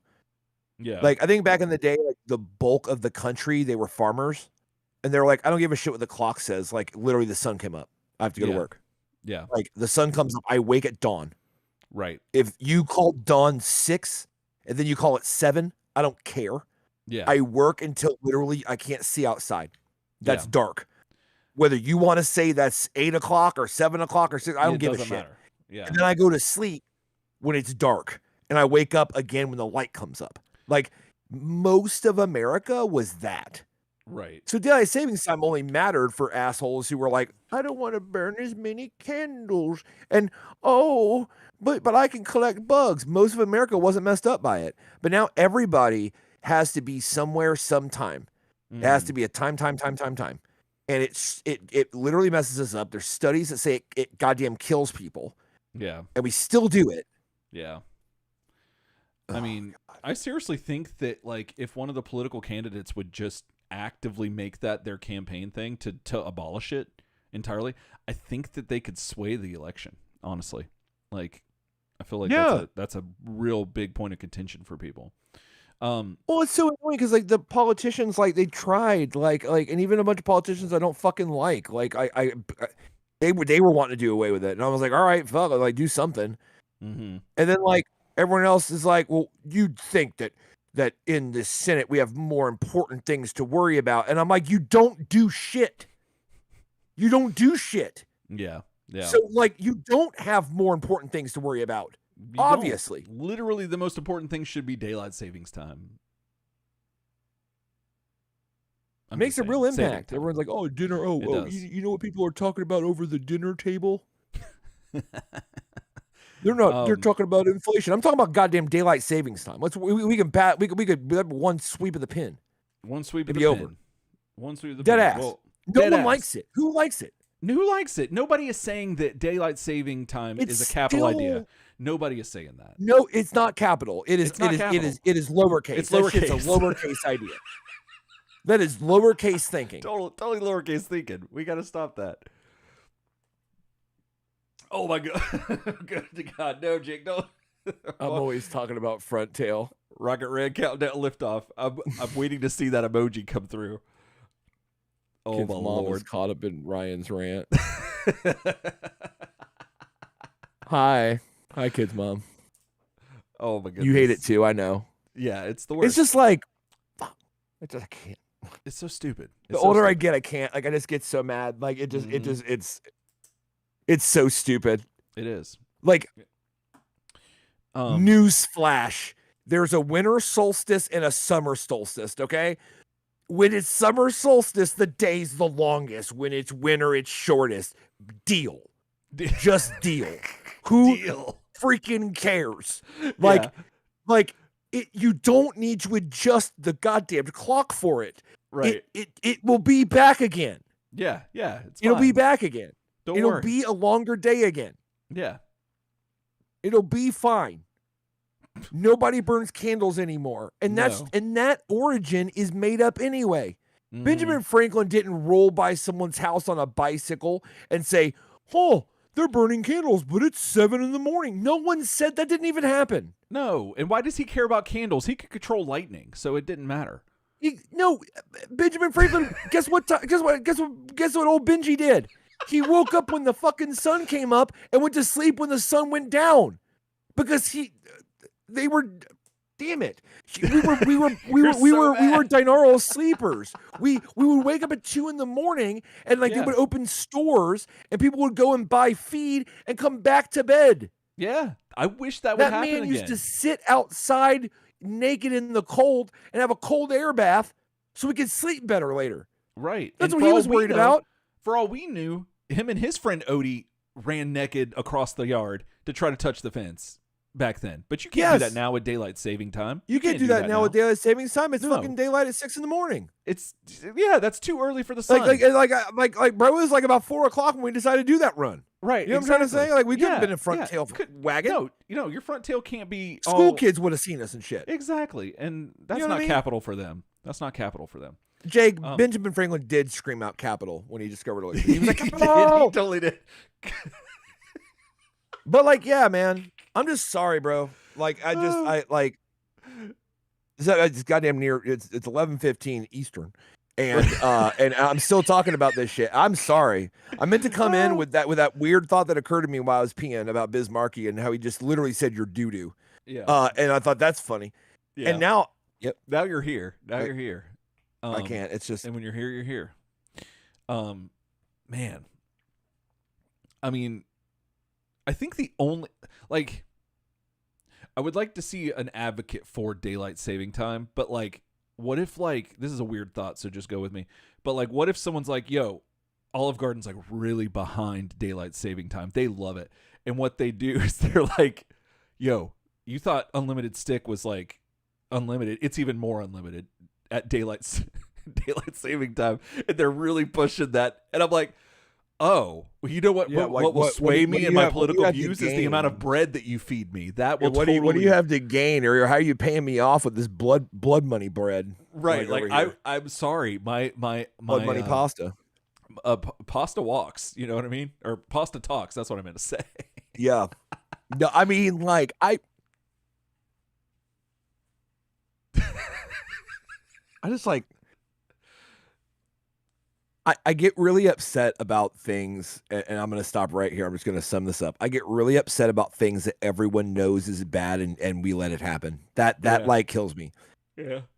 Ask anyone in this country, do politicians just get money from corporations and that money corrupts them and it affects how they vote? And that's why we can't make progress.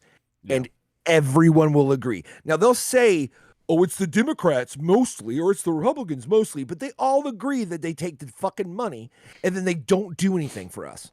Right. Straight up. 90% of Americans are so cynical, they know that. Right. Still take the fucking dark money. We still care about elections. We still think that's going to matter when Exxon pays everyone, when the NRA pays every politician, and we let it happen. And it's wild that it's like public knowledge and we let it happen. Yeah. Daylight savings time blows. It blows. Everyone knows it. But I do agree with Jake. Let it that occur. We need to have wild. We need to stick with the time where it's daylight more, to where it's like, oh, I get out of work, I can go do something with the daylight. That's what I'm a fan of. But it's so still I agree the shortest. But that's fine. It's just a matter of let's just leave it. It's still the shortest days of the year, man. But we just leave it. This is my thing. It's still the solstice, bro. It's still the solstice. Right. Well, it's the shortest day of the year. It doesn't matter when. But do you think that people... It doesn't matter when. It's just going to suck for now. And then later it's going to be where it's lighter later and you could do things with the light. So... And having light during the day is a first world country problem because up north they don't have that. Like Alaska's got whole ass weeks where like that's not my problem. Not daylight or it's not dark or something like that. How do you think they feel? Well, I don't know how they feel. I'm sorry. It's okay.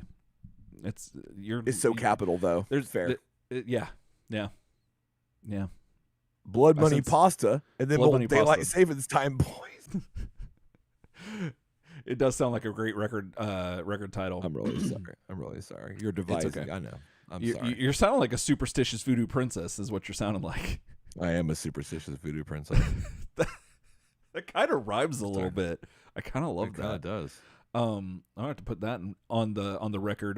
Blood money pasta. I'm writing that down. Yeah, you should. Yeah. Thanks, M, for doubling down on that for me. And for reeling me in. I appreciate that. Yeah. I am dividing the audience. All caps. I was on all caps right there, boys. I'm sorry. You were unconsolable.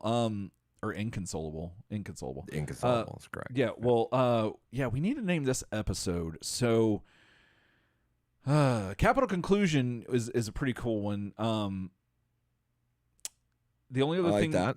Yeah, the only thing I wrote down was make capital a thing, superstitious voodoo princess, and then now blood money pasta, which all sounds like great lyrics. Game though, like I mean, like you. Oh, I know. I kind of agreed that like things that happen during the naming part of the process cannot be the name of the episode because like that's literally like not the point. No, I know. I just was saying I just wrote it down. But no, I mean Blood Money Pasta and them old Daylight Savings Time boys is I love that. Oh yeah, no. I just wanted to say the words again. That's all I wanted to say. Me too. But it's a Hendrix record, ain't it? I can't think of anything else that we really talked about. I think it's got to be Capital, bro. I mean, it's got to be Capital. It's got to be like either a Capital conclusion. I like that. Is there another C word that I'm happy with? Capital conclusion. I'm happy with that. But if there's anything else that can come up with that, like can go with that. And then there was the magic thing. The the magic overload in the magic area. Oh God, Capital. Yeah, but Capital conclusion. Capital. Yeah, because you're trying to say it's the conclusion episode, so you're trying to do that. Yeah. We could just run with that. I was yelling so much my chest hurts. Oh man, that's you ever get that way where your throat and your chest hurts? Like I've been too loud for too long. Probably my throat, but not my chest. I don't know. I don't put that much effort into it. If I start to, then I realize that there's a problem right away. But you know, you were full steam ahead. I was all aboard. You were Capital on that. Now I'm sated. No, I'm like, I'm fine. Oh, now you're good. I got it off my chest. You got it off your chest. Maybe that's why your chest hurts, is because it was on your chest and now it's off. It was on my chest. There you go. It's Capital. I mean, Capital conclusion sounds Blood Money Pasta Magic. Oh my God. Excellent. Capital conclusion. Yeah. I think we're good with that. Yeah, let's do that. That sounds like the heir apparent. Yeah. Do you want to do A or just Capital conclusion? I think A. I think a Capital conclusion. Yeah. Okay. Do you want to spout it, or do you want me to? You do the number. I'll do it. Okay.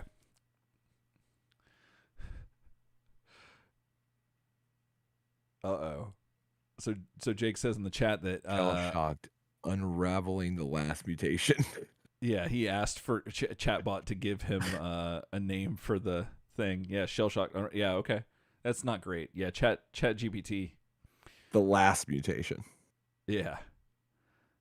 That's so good. Oh, all right. What is this? 318. 318. I forget. Do you say this is? I just say Turtle Soup. Yep. Turtle Soup episode 318. A Capital conclusion. Can you slow it down a little bit, like stretch it out, just a Capital conclusion, or give it a little bit more? Yeah, I got you. I got you. I liked it. I liked more what zest. you put there. I feel you. Give it more zest. All right, a little more pesto. Turtle Soup episode 318. A Capital conclusion. Capital. That was great. Capital. Yeah. We should change like the whole cap, no cap. We should just take that and make it Capital. Yeah, we could. Totally... be like Capital, no Capital. Right. Yeah. Oh, but I think we have to establish Capital. Like a couple more episodes of us establishing Capital, then we can do that. I think. But that's a good battle plan. I like that. That's for down the line. We need to get Capital off the air. Precisely.